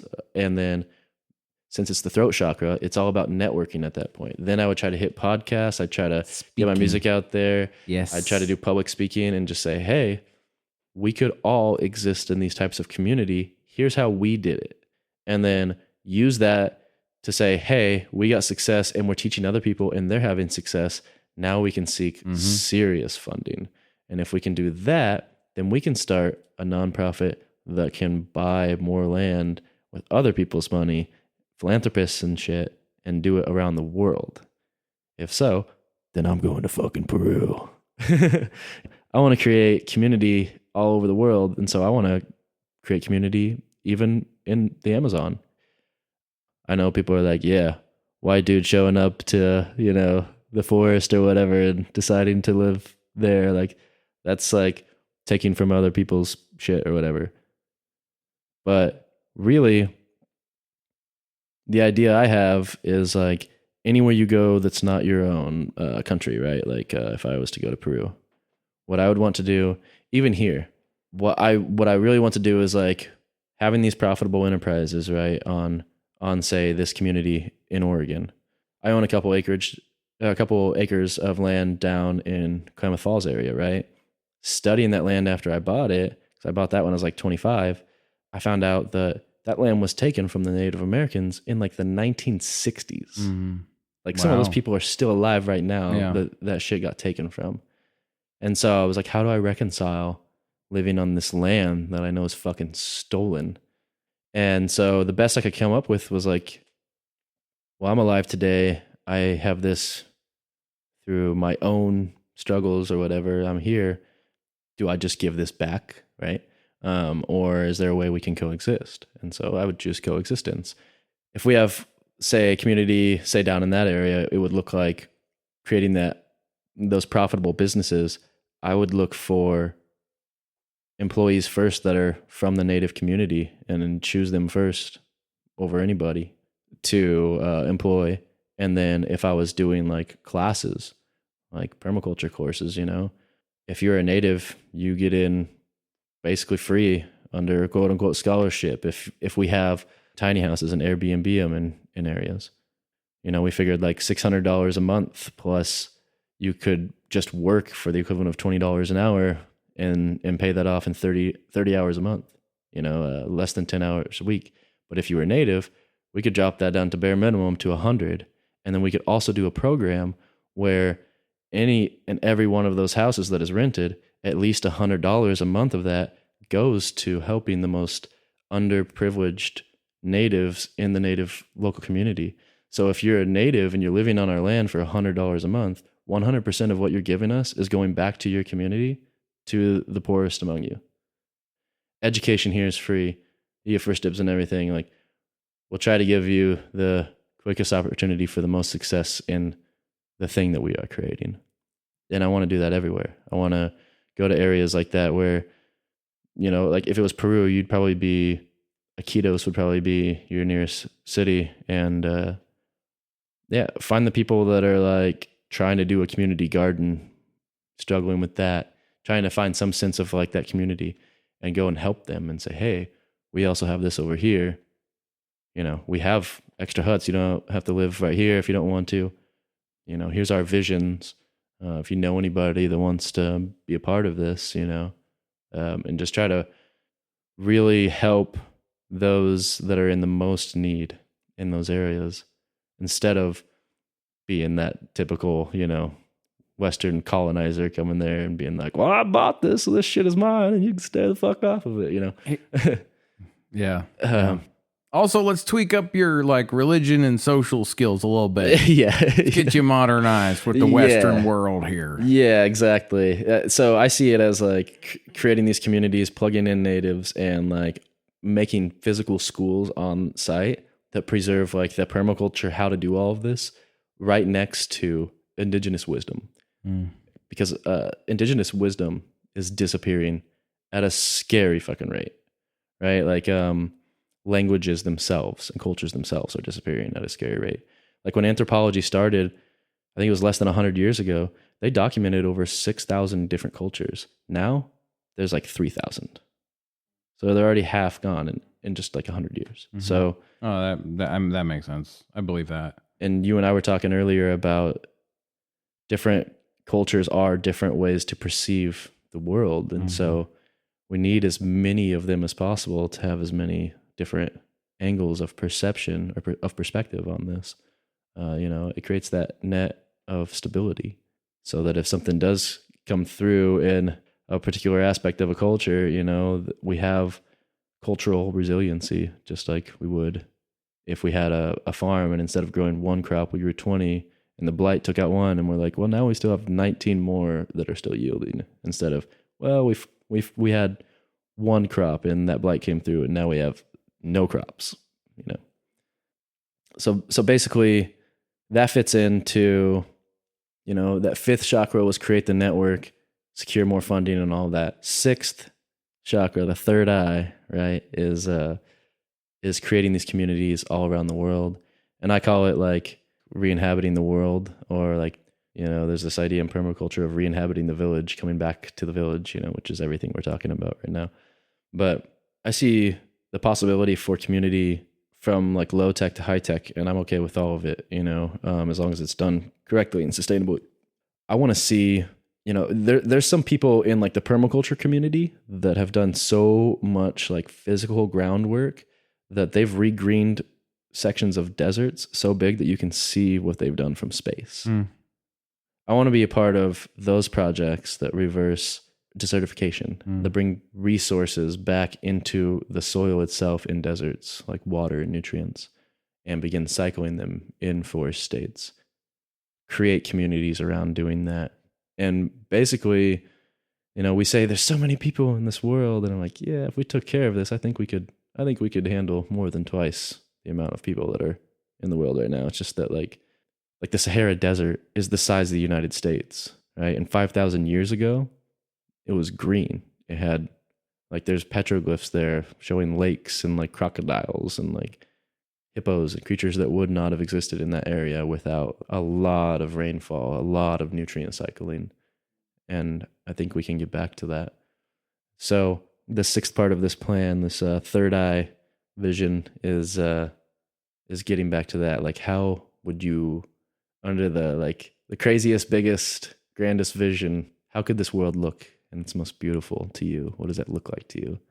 So I would try to do that. And if somehow I succeeded in creating like 50 of these across the planet, then the seventh part How do you go crazier than that? Well, Space station. dun dun dun dun dun. Dun dun Yes. dun dun dun dun dun dun dun dun. Wait, you're gonna go out and get treasure. Okay. In space, we can create, because we have like space station laboratories that have like microgravity or no gravity. When we make, like, say, steel, or when we make, say, like medicine, the engineering behind making good steel or good medicine has to do with how the molecules fit together in their crystalline structures. And the more perfect you can get them to stack, the higher the quality. Mm-hmm. And so in space where there's no gravity, you can make much more symmetrical crystalline structures. You can make much higher quality medicine. You can make much higher quality materials. We're getting into an era now of being able to 3D print tissue, and they're talking about 3D printing organs. Like, you can take fat from your body right now and in a month revert it to stem cells, right? And then stem cells basically will go into any part of the body and be like, oh, this looks like a joint. I'm supposed to make a joint out of this, and they turn into joint cells, you know?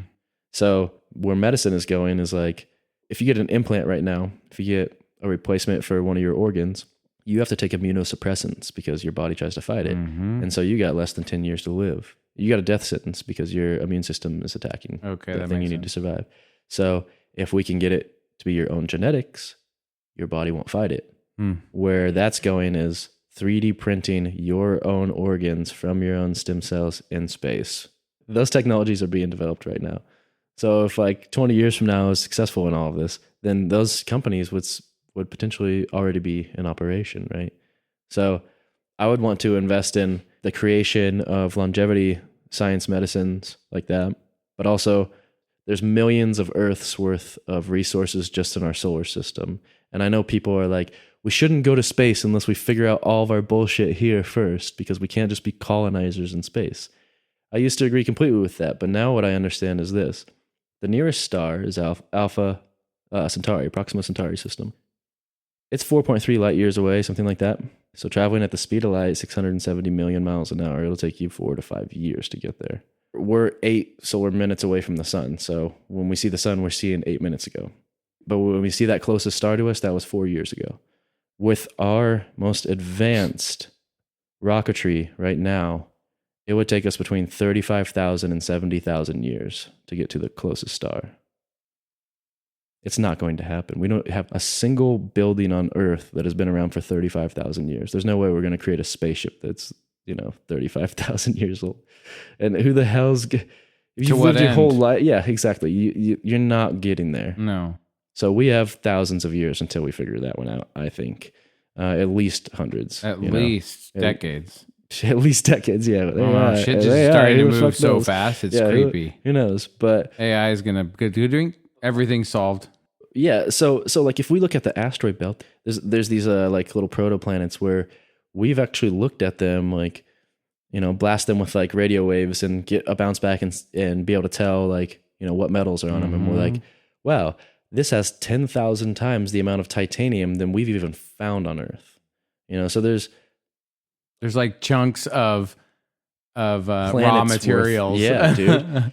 It's like a game. Straight up. It is straight up like a fucking strategy game. So I gotta go grind some.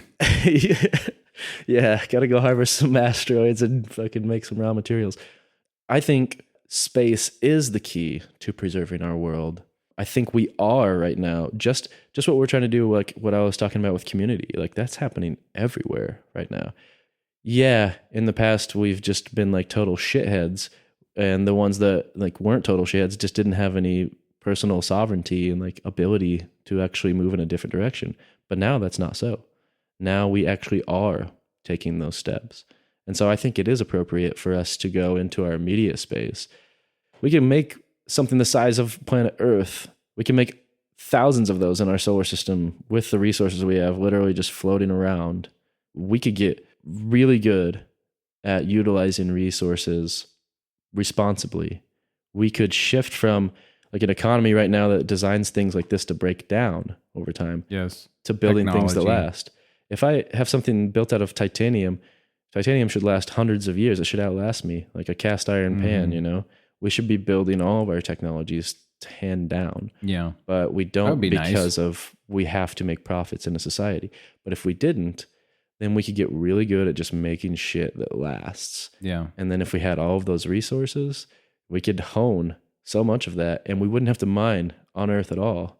We could literally just mine that shit and build it in space. It would be stronger than anything on Earth. And then you wouldn't have to buy a new iPhone every couple of years. you could drop it anywhere in the world. Yeah. And it wouldn't crack. But what I want to do with space, yeah, it wouldn't crack. It wouldn't crack. Exactly. Dad, fucking liquid metal screen my ass. Hey, find another comment. We're going to crack the screen problem, yeah, man. we're going to figure this out. Get the AI. Bro, I'm telling you what, No. that's where this is starting to go, though. Like, it's Yes. starting to feel like I'm living in a sci-fi movie that is starting to rev up. Dude, for real. It's For getting real. weird. It's getting weird. But if you ever watched the movie Silent Running, it was like the 1970s. I've heard of it, but I haven't watched it. They're in this space Oh, I have cargo ship, and they have like 3 old growth forests and biomes on them and shit. And ever since I saw that when I was younger, I'm like, I want to create an old growth forest in space. Well, So, you got enough chakras to last you a lifetime, and that was your point, from what I'm understanding. yeah, there's no way I'm ever going to get to that. Do your efforts make human life longer? Do you have any goals of conquering mortality? I mean, I think that humans can extend their life for sure, but I don't think there's any such thing as living forever. I don't even think humans know what that means. I have other questions about this whole community thing, and because community is a very core topic for me for a lot of reasons, and I like to explore it. But Yeah. what is the purpose? Why? So you achieve all this. So what? Well, I don't think I can achieve it all, but What? I'm just saying in a hypothetical where you do. So what? so what or then what? So what? I'm saying why? Why did you do it? Well, it has to do with this idea of the path with heart. If there's a path you could follow in life, then it better have heart.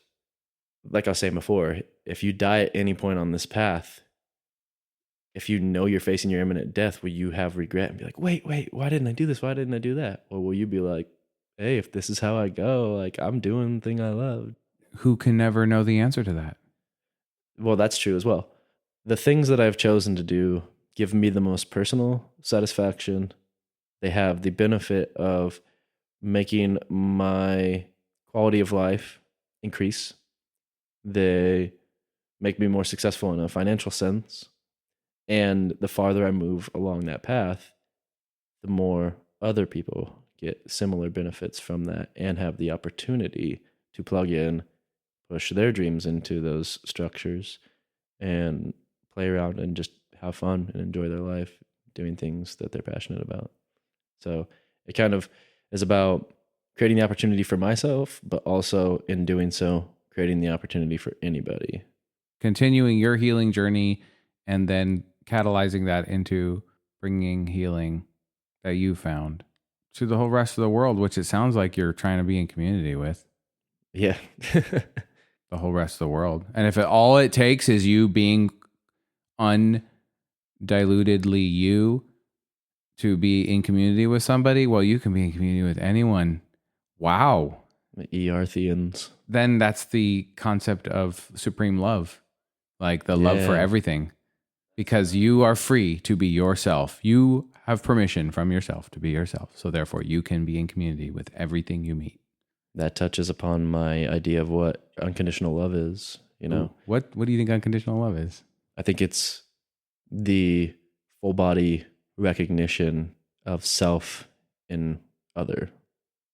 Recognizing that the person you're looking at is a reflection of you. Is that what you're saying?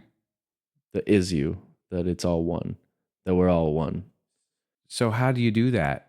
How do you try to imagine that you're looking at someone at your face when you're looking at someone else? No, it's more like I'm not convinced that, how do I say that? You know, everything that we're seeing, hearing, touching, you know, using all of our senses are electrical signals, right? Fed to the brain through different sensors. Okay, sure. A lot of them are in our head, all over our body. So there's 4 billion bits of information they say we're being hit with at any second. and we're only consciously aware of about 2,000, which is about 0.5% of 1% of 1% of 1% of reality. So we're throwing away over 99% of all the information coming through in order for us to create a cohesive perspective of reality that makes sense from point A to point B. So what we're seeing in the outside world is actually just a representation that we're creating, and we're never actually seeing shit. Yeah, that's true. That's a confusing topic, but I completely agree with you. All of that is being created by you. It stands to reason to me that because we're cherry picking self-validating information for our worldview to be cohesive, that the inner and the outer world are reflections of each other, because we're trying to reconcile ourself and our experience with the information we're receiving. And we're doing that through context. So we're creating a context or a connection, an association based upon past experience, based upon ourselves. So it really is like we're just seeing different aspects of ourselves externally. Through that perspective alone, we really are all the same thing. We're all just like a projection from a consciousness. What about the deer that walk by? What about them? Yeah, they're us. I mean, same thing. Yeah. A worm. What about the tree out there? Yeah. I breathe out. What about breathes this in. table? Yeah. Really? It doesn't breathe in. It used to. Still made out of the same substance. Yeah. Yeah. I totally agree Made with out you. of the id. I'm just trying to see if I can get an alternate perspective or something. Yeah. Try to play devil's advocate. I love it. I feel like we say we try to seek for, truth, but like truth always seems so subjective and contextual that like I feel like the only truth is unconditional love. And then unconditional love is the realization that everything is one, and you gotta love, you love it all as you love yourself, how you should love yourself if you have a healthy relationship with yourself. Say that I'm like walking down the street and I have my hands in my pockets or whatever, and like I walk past somebody and he's like, "Hey brother, you got any change?" And like my fingers are literally touching change in my pocket. I'm like flashing back to when I was saying I first took mushrooms, and it was like, here's where you were being an asshole. Here's where you helped. You had an opportunity presented to you to help somebody, but you created an excuse. So in that moment, I can create an excuse, or I can recognize that like, hey, I've been in fucking a rough situation. Use that like, that's me. Yeah, that is me. That is me. I've been there, and give yourself that change. When we talk about our whole life being a contextualization, I like that. So we create a frame of reference, a contextualization of this life to make it make sense. We're literally telling ourselves a story. Our whole life is just a story we're telling ourselves. So if your life is a story and the information is coming in being curated, and you're, the main character of your story, then it would stand to reason. If you don't know what to do in your life, just ask, just look around, and you'll find like that person needing help next to you. You'll find something speaking to you, giving you an opportunity to engage in some way. And when you do, I think you experience that magic of unconditional love. So you come to the magic of unconditional love by looking around you, aka bringing your awareness to this moment and saying, who am I? What do I notice? And what do I want to do about it? Yeah. And then do it. Yeah, there you go. Don't create excuses. Just do it. And if you learn to love yourself fully, you will find that you love everything. That's what I heard you say. There you go. You have a really big vision. Do you consider yourself to be an idealist? How would you define idealist?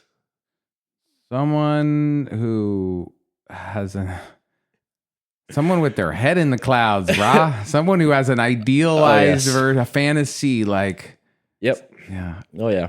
I'm definitely cognizant of my fantasy. Yeah. Lived in my head a lot of my life, and that's one of the blessings of my relationship right now and like where I'm at and everything in life, is that I'm learning to embody the body more. That somatic thing that everybody talks about. Feel what is happening in you right now. Yes.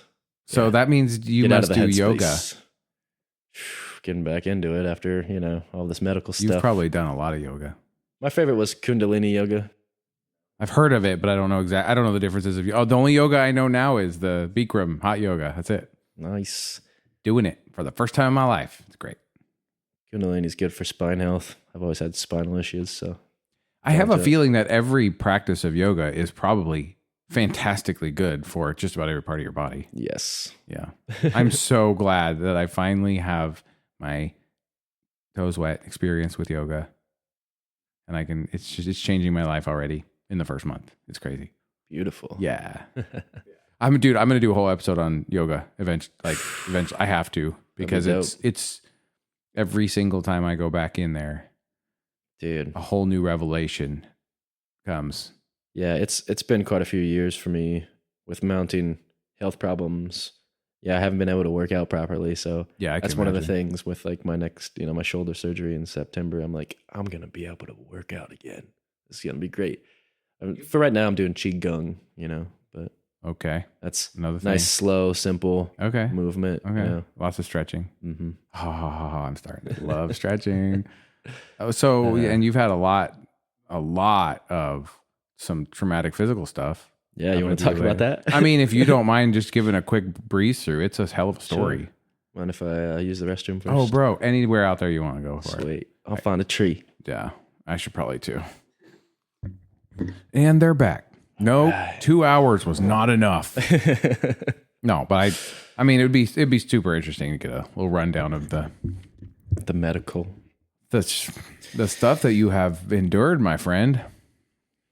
Okay. I only know pieces of it anyway. Well, I was saying that like growing up in a house full of boys, like we always hospitalized each other, like broke each other's arms and, stuff like that. Also, I rode like ATVs and dirt bikes and stuff since I was about 3 years old, 3-wheelers, 4-wheelers, all of that. And yeah, when I was 14, I wrecked a quad really bad and messed my back up for life. My L1 through L5, the bottom 5 vertebrae sitting on the tailbone, they all have bulging discs. I have had sciatica since I was 14, which, if you don't know, is like a nerve that goes through like a little pinhole in your hip and goes down your legs. It's a major nerve, and when it gets pinched, you feel pain that like goes along the bones and explodes in the knees and ankles, and it causes in my upper back, the other place I injured it, there's a pinching between my shoulder blades that causes a numbness all the time, like across my back and into my arms. I got my hand stuck in a conveyor belt working for a distribution center, and that caused nerve damage, and had to have like skin grafts and multiple surgeries and things like that. Ouch. I've had hundreds of stitches. And then like the major, wow, I've broken so many fucking bones. I've broken ribs like 3 different times. All before the age of 16. And then like May 2023, I was shoveling garden paths at my house and woke up the next day and couldn't really walk, and I thought my back was just going out. And 9 months later, finally got a diagnosis. It was something called the vascular necrosis of the femoral head, which, avascular was blood flow. Lack of proper blood flow caused necrosis, death of the bone in the femoral head. So the ball joint of my hips basically died and collapsed in on itself on both sides and was stage 4. So they're like, yeah, we have to replace your hips. So I got both my hips replaced, and it's a somewhat rare disease, and you can get it from like genetics and stuff, of course, but also from like traumatic impact. And they're like, hey, like, did you have any traumatic impacts in life? And I flash back to like 50 different things. I'm like, yeah, I think so. But they're like, okay, well, if, it spreads to other things, then it might be something else. As far as I understand, what they're telling me, because I'm not a doctor. Yeah, so now they say it's gone into my shoulders. So September, I'm going to get a surgery on my shoulder. We're going to do like full body MRIs and check all my other joints and see if it's taking all of them too, or what's going on with that. I kind of feel like I'm on a race against time to manifest the things that I want to manifest. But I also think that maybe some of that was brought on by how hard I was trying to work at all of this. Like I was working 80 hours a week before I met Stevie, 2 full-time jobs and working 9 shifts a week. When did you meet Stevie? How'd that happen? Stevie, by the way, is Stevie from earlier episode. Yeah, Stevie. For anyone who's like, hell yeah. So tell me that story. Well, and I'm gonna get back to your poor, sad body sob story. I mean, that's pretty much the sob story. Gallows humor. I don't think you're actually see yourself as a victim, but nah. Welcome I'm to fine. being human. Yeah, I'm fine. I'm just learning more humility and compassion. Have your hips, like, how long ago did you get that surgery? April 17th, so almost a year. Okay, and how has that been so far? It's been good. I got released for light duty work at like 6 or 7 weeks after surgery. Wow, and everything is going normal so far. Like, yeah, I kind of push it as hard as I can. Is that smart? I think so. Okay, good. The week they're like, you could use stairs now. I'm like, I've been doing that for 2 weeks now, but. But you're listening. You've learned how to listen to your body. Yes. Yes. Do you believe in metaphysical healing, like hands of light style?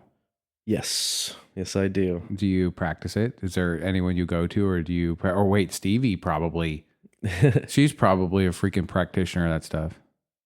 With what she's doing, it's quantum work. So it really, with that type of stuff, it's kind of like soul retrieval, destiny retrieval, things like that, where you can reinform the structure of your body based upon like insight you're gaining from the quantum world. So even if it's about like the past or whatever, that's like the appeal of like the shamanic idea of soul retrieval is it's like changing the story of what happened to you in the past so that it reinforms the present.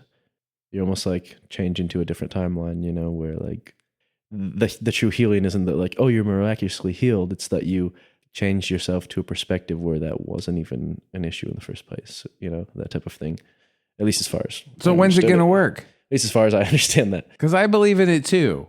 Yeah. But it never happens the way the books say. It just doesn't. Yeah, of course. I think so. There's no answer as far as hands of light, like healing. I do Reiki, so sweet. Reiki is I have very little experience with Reiki. I like it though so far. Everything I've experienced with Angela. Well, there you go. She's a practitioner.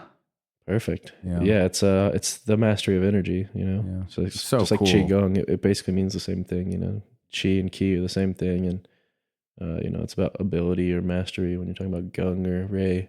Rei means universal. That's right. Reiki, universal energy. I'm glad you brought it up because that's something I want to start playing with again. Yeah. As in, I want to experience, because Angela will do a self Reiki session with everyone, the kids and everything, like in the living room, all laying down. And it's weird things that, like, you can actually feel the energy and you can feel the heat and the movement and I mean, I think it's cool. I did too. Yeah. And there is, when you learn Reiki, or at least when I learned it, like they taught me about the scientific studies behind it and direct measurable results of its benefits. Yeah, Reiki is kind of the foundational energy work that I would say that I do. I would also classify like really any breath and movement stuff as energy work, Yes, 100%. Really, anything is energy work. I mean, yeah, it's all energy. That's truth. But even if you're changing your mind about something, you're still, moving energy. Can I steer you back to telling me your meeting with Stevie? I want to hear that story. How'd that happen? I don't think I've ever heard this. When did you guys meet and how did it happen? Well, I was her bartender. Okay. Where? Brownsville Saloon. You're a bartender too, huh? Yeah. She moved from Pennsylvania to Corvallis and then eventually moved out of town into Brownsville and started coming to the tavern, and we had like mutual friends and stuff. And, it was kind of like, who is she? And is she lost? What is somebody like her doing in this town? You know? Like, yeah, immediately felt connections with her. It's funny because I actually asked her out in like a text message, and she likes to bring it up every once in a while, and I'm like, man, it's just so dumb, like the things I said, and she actually turned me down. It was that bad, huh? I was just like, I like you, and we could be more than friends, but if not, that's cool or whatever, you know. And yeah, but you knew you had a thing to say, and you didn't know how to say it, so you just went for it. Yeah, Love totally. that. Yeah, and she was just like, yeah, that hasn't like dating friends hasn't been going well for me lately. Gotcha. So I just want to be friends. And then it was like 6 weeks later, she was like, yeah, I want you to be my boyfriend. You texted her yes. every day for 6 weeks, huh? I know how this went now. You're not that type, are you? No. Come on. I don't know, maybe he'll have to ask her. Yeah, okay, fine. Yeah, so I was her bartender. Yeah. Beautiful thing. So how long you guys been together now? We started actually officially dating on St. Patrick's Day, 2023. So it'll be 2 years. And you guys have a fairly aligned perspectives in how you, in kind of like your worldview, how you see the world. And Yeah, I'd say so. was that strongly the case before you met? If I would have met her 2 years before that, I would not have been ready for this relationship. So, And that was a question I was going to ask you. Is it because of your shyness, like your inability to speak to women, or did that heal before? I'd say a little bit of that. Okay. And So you were still getting over that when you texted her and were just like, hey, yeah. want a bone? No. Yeah. That's what I heard. That's what I heard. Yeah. So, you know, I had started my mushroom business and leased out this really like 100-year-old warehouse and like built an apartment in it and was like, wake up, do this, go to sleep, wake up, do this 7 days a week for years. And then was just getting it off the ground and a storm came through and a 100-foot tall oak tree fell on it and destroyed it. And the people I was leasing from were trying to get me to give them 15 grand to fix it when I knew that they had farmer's insurance because we were on a farm. Mm-hmm. And so I was like, I guess I got to go work for somebody else again. I don't really want to do that, but what can I do that's not something you have to go to college for, or something that is going to pay more comparable to what I'm used to? And so I thought, well, bartending, because tip structures, you know, you can make money, you know. And so I went out looking for a job and found it that day and started bartending there, and had to really figure out my social anxieties to be able to bartend. And so that in itself was a daily practice for me, of preparing myself to have to continually be confronted over and over and over with people. Good practice for somebody who's dedicated to making all of their life a stage. Yeah. For real. It's what you want. It's where you belong. That's where I belong. Yes. You think so? I've seen you on stage. You think that's where I belong? Yes. Cool. No. That's awesome. I think the world has healed and grown and advanced enough to deserve. No, I'm totally joking. The world fucking deserves your art. Thank you. What you bring out on stage. I got a taste of it, dude. That. Yeah. That's why I wanted to go. That's why I was so glad I got to see your show before we sat down to talk. So glad. Cool. Yeah. It's I love it, and it's hard. It's like writing to me is really easy, but performing, putting myself in that position that is uncomfortable for me is therapeutic for me. And with like some of the earlier shamanic stuff, one of the valuable skills I feel like I got from that was learning to not take yourself seriously, and like learning to be okay with being like embarrassed or, you know, put on the spot. So it's like, because it's just a story. Yeah, It exactly. isn't actually real. Yeah, if people laugh at you, just start laughing at yourself too. Laugh with them and just be like, yeah, There's that was actually silly, you know? nothing embarrassing. Yeah, That was human. Exactly. That's what they're there to see. Yeah, it's I used to call it like a mistaken sense of self-importance. Yeah. Like I'm so important that I can't be embarrassed in this way. I can't be seen this way. Like it's not. It's so self-defeating, and it actually devalues you. Yeah. Unbelievable. We are such a conundrum. It's just it feeds the ego. It keeps you locked in that shell, if you allow fear to rule you instead of seeing it as an opportunity. But fear presents itself as a safeguard. It's a wall. It keeps out the monsters. It has its purpose. Here, let's put another wall here. We can keep all these monsters out. What about the flying monsters? Need a roof. You know what? What about the ones that get in the corners? We better block the corners off too. We can make it. How about round? Oh, sphere, bubble boy. Yeah. Humans live in fear bubbles. We are bubble people. Yeah. And the fear does not keep you safe. All it does is keep you from your horizons. Because here, humans are infinite creatures. We are infinite in every way. Yeah. Hard to be aware of that when all you can perceive is finite. Yeah. You got to stretch towards the infinite. So stretch towards the fear. Seek discomfort, Yes theory, if you ever seen that. It's a yes theory? Yeah. I love the concept of seeking discomfort because eventually you figure out that there is no such thing. But there's this wonderful YouTube channel organization called Yes Theory. And I think it was basically like, what if you said yes to everything in life, even the crazy shit? Like, hey, you want to come with me to like this island nation and go climb this mountain or whatever? Like, oh, I can't. I got this job and I got this life and all this stuff. Like, why not just say yes? You're telling me the plot of Yes Man. Yeah, one of their slogans is seek discomfort. Like put yourself in those comfortable positions because you'll actually figure out there's nothing to be afraid of, and you'll grow. Yes. Oh, it's so exciting. So, yeah. On the other side of it, up till then, it's terrifying and horrific in every way, and you're gonna die. Yeah, and then it's the coolest thing ever. Yeah. So, if anyone wants to get in touch with you, someone wants to help out, wants to like interested in your vision, wants to tell you you're an idiot. No, I'm joking. But seriously, if somebody wants to get a hold of you, if someone wants to find out more about what you're doing, I know we're going to work on the social medias. We're going to work on that kind of stuff. But do you have an email or anything? Or do you want to just like leave well enough alone for a minute? Well, I do have, as far as my music, I guess the only online presence I have right now is my Acro Facebook page. But Sweet. By the time we post this, I will make an effort to have an Instagram, because every artist I keep meeting is like, what's your Instagram? And I'm like, oh yeah, that. Yeah. So online presence is pain in the ass to figure out social media and stuff. But I feel like I'm starting to get just the faintest hint of maybe some of how it works.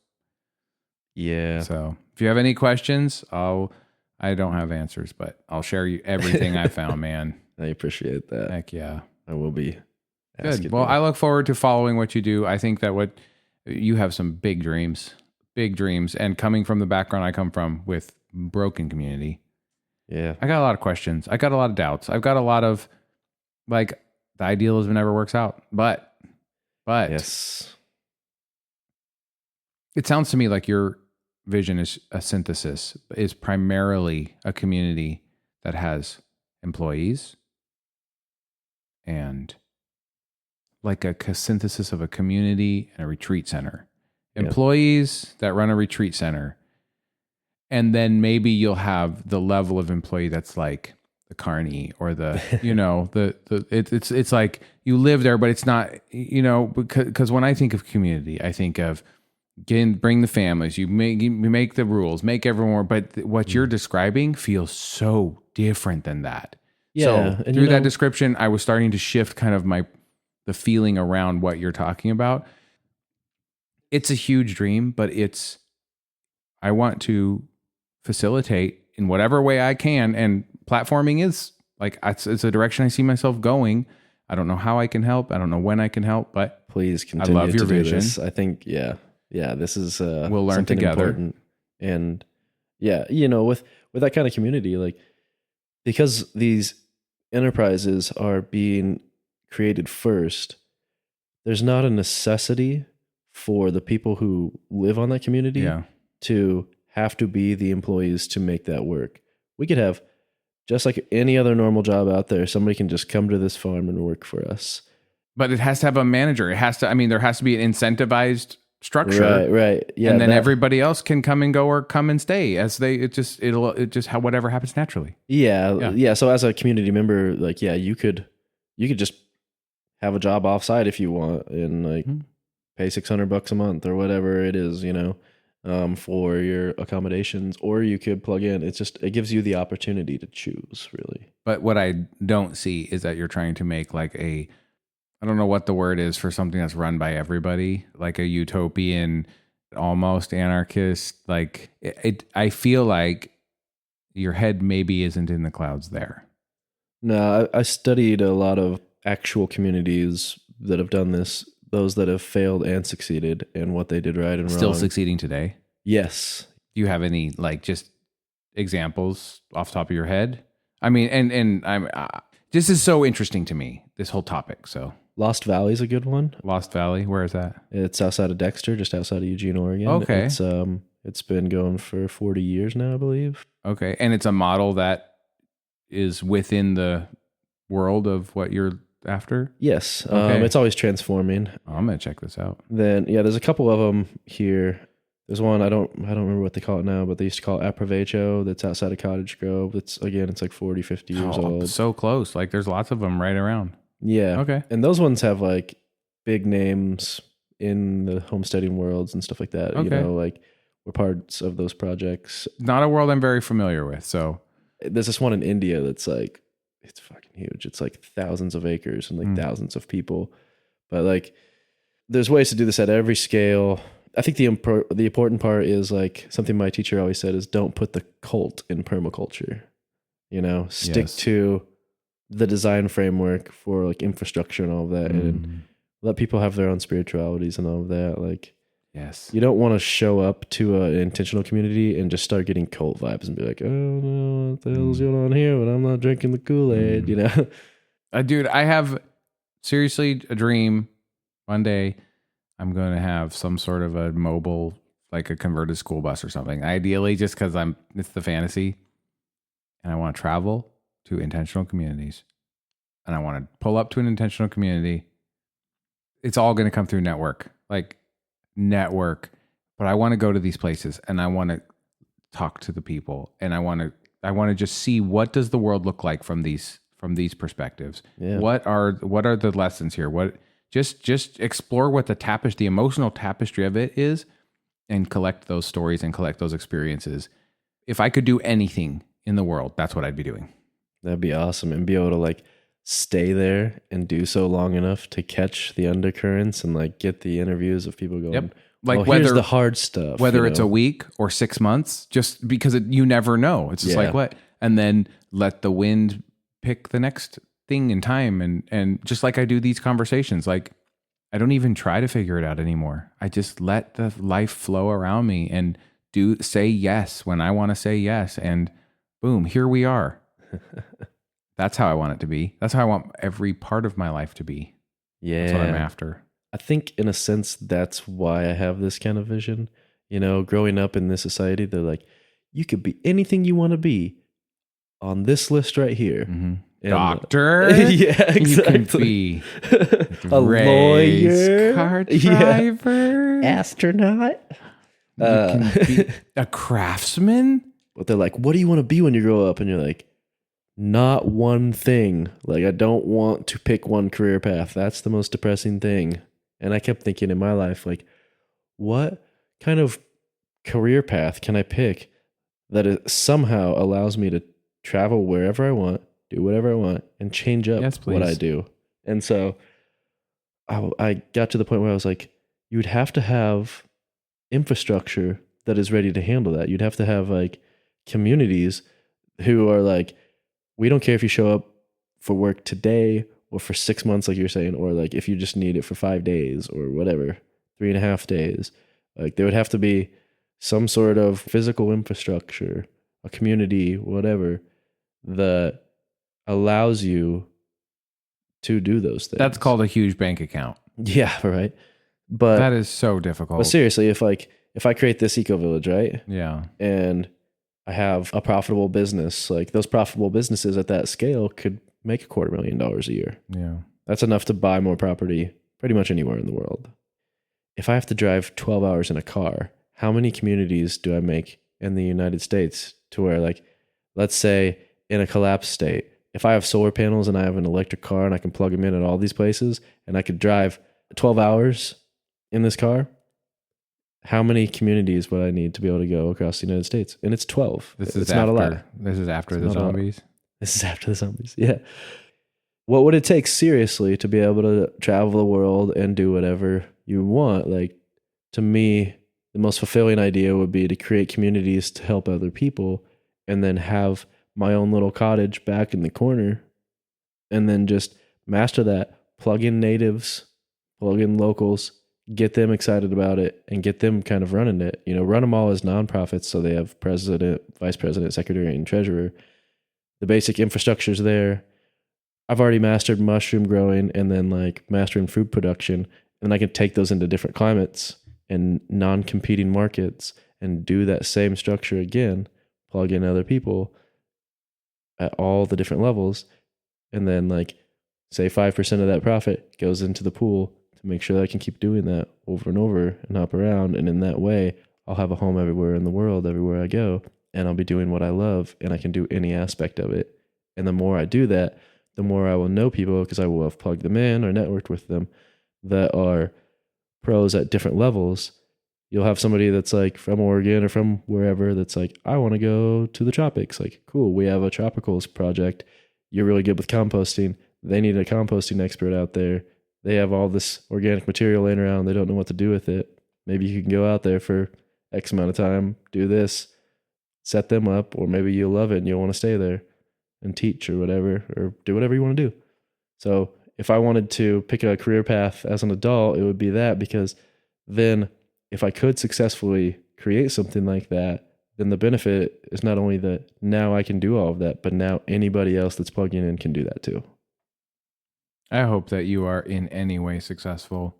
And if not, it's a valiant thing to strive for, right? It's like extremely. It's fulfilling. It's a path with heart. It feels right to be striving for that. In whatever capacity I can, I would love to step up beside that. I mean, I already am. Yes. Just because I'm fucking interested. Hell yeah. And I have lots more questions for you, dude. We'll talk about this stuff more. And I intend to start having some conversations about community, what community means, about morality, about God, about spirituality. Like I have to go that direction. Yeah. And as I'm having these conversations, I'm finding more and more jumping off points, people who are interested, who have topics they want to explore. So I would love to be on again and converse more about these things. Oh, it's almost inevitable. And I'm just going to take it as it comes. And if inspiration strikes you, hit me up. Always ready for any conversation. Every conversation is worth having. Deal. Agreed. Yeah. Thanks for your art. Thanks for sharing your art with the world, walking through your fear and just doing it anyway, and working on your stories so that you're more effective. Thanks for your time. I look forward to getting to know you better. I just love this community that I'm opening my eyes and finding myself in, and people who see the value and want to fucking do it different. The way I've done it so far, it just hasn't worked. So let's try something different. Okay. Let's do it. Thanks for this platform. Together we'll work to turn it into a platform. Okay. What did Angela say? Oh, wait, I'm going to stop and start again. Was that a good end? Like, is that satisfying? Wait, no, hold on. No. I have to ask you the questions. You have to ask me the questions. Hold on. False ending. False alert. Relax. Everybody breathe. What are you most afraid of? First thing that comes to your gut. Being truly alone, I guess. Did you kind of have to make that up, though? Are you really afraid of being truly alone? Or is that kind of like a residual thing? It's something I kind of talked about with Melissa in my healing session yesterday. Melissa? Yeah. Yeah, I had a beautiful healing day with her. Like Mel? Yeah. Dude, she has some incredible art. Dude. I mean, healing. Magic. She is a healer, but it's all art. It's so cool. Yeah, she's pure magic. Well, smart decision. Good job. So in that exploration of self, I found there was this aspect of fear of myself that had connections in like abandonment issues, like having my mom leave and not having that maternal aspect, you know, mm-hmm. and like not knowing that like there was a hunger for that somewhere inside of me. Yeah, so that being in a wholesome relationship right now, and then like kind of like, you know, like with this right now, like you and everybody else that I've met through her, like I've been trying so hard to manifest this village, and I've been trying so hard that I actually like lose more and more friends along the way because I'm too busy, and I'm like, oh wait, the village needs people. You can't do it. And you need the people. Now, like, yeah, meeting Stevie has been so wonderful in so many ways, and in one of those ways, it's like the community is already like there in her world, and so she's a hell of a community builder, dude. Amazing. Like everybody I've met, I'm like, this is the community that I've been waiting for my whole life or looking for. You know, like it's amazing. And we're all here, and we're all just like excited, just wide eyed. Yeah, it's amazing. I'm so thankful. So, are you actually afraid of being alone? Or what do you mean by truly alone, maybe? I feel like in this partnership that I have somebody that truly sees me and gives me the space to be vulnerable enough to be my authentic self and to figure out what that even means.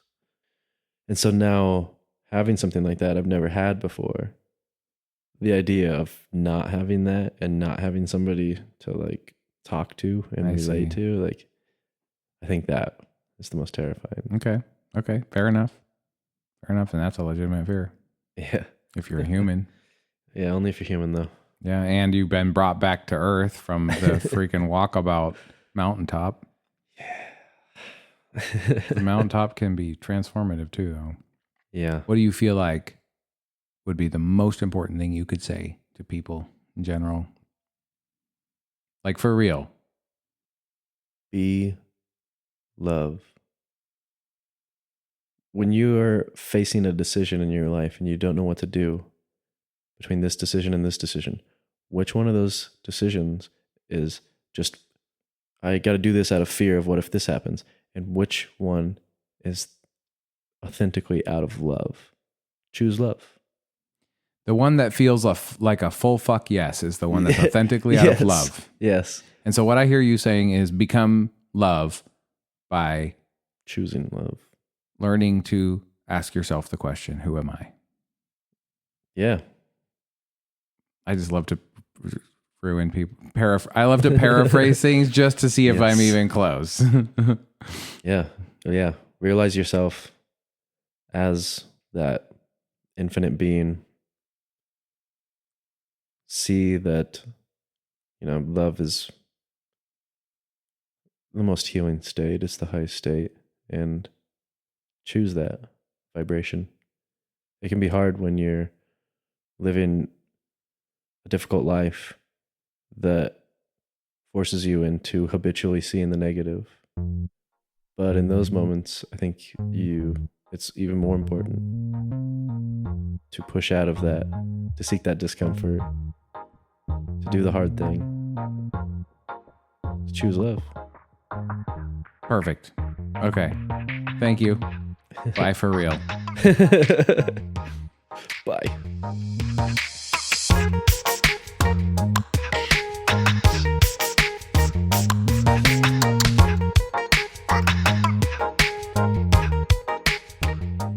A lot of love and deep thanks to Buddy Anderson for his original music and audio engineering. This podcast sounds the way that it does because of his heart and the way that he listens. Explore his sound at From Another Mista on Spotify. Well worth the listen. And to Angela Cook, our producer, thanks for holding the vision, weaving the threads, and helping every episode land with clarity and care. To every one of you who's subscribed, listened, shared, or just felt something along the way, thank you. You're part of this too. Your attention is sacred. I don't take it lightly. Stay curious. I'll see you next time.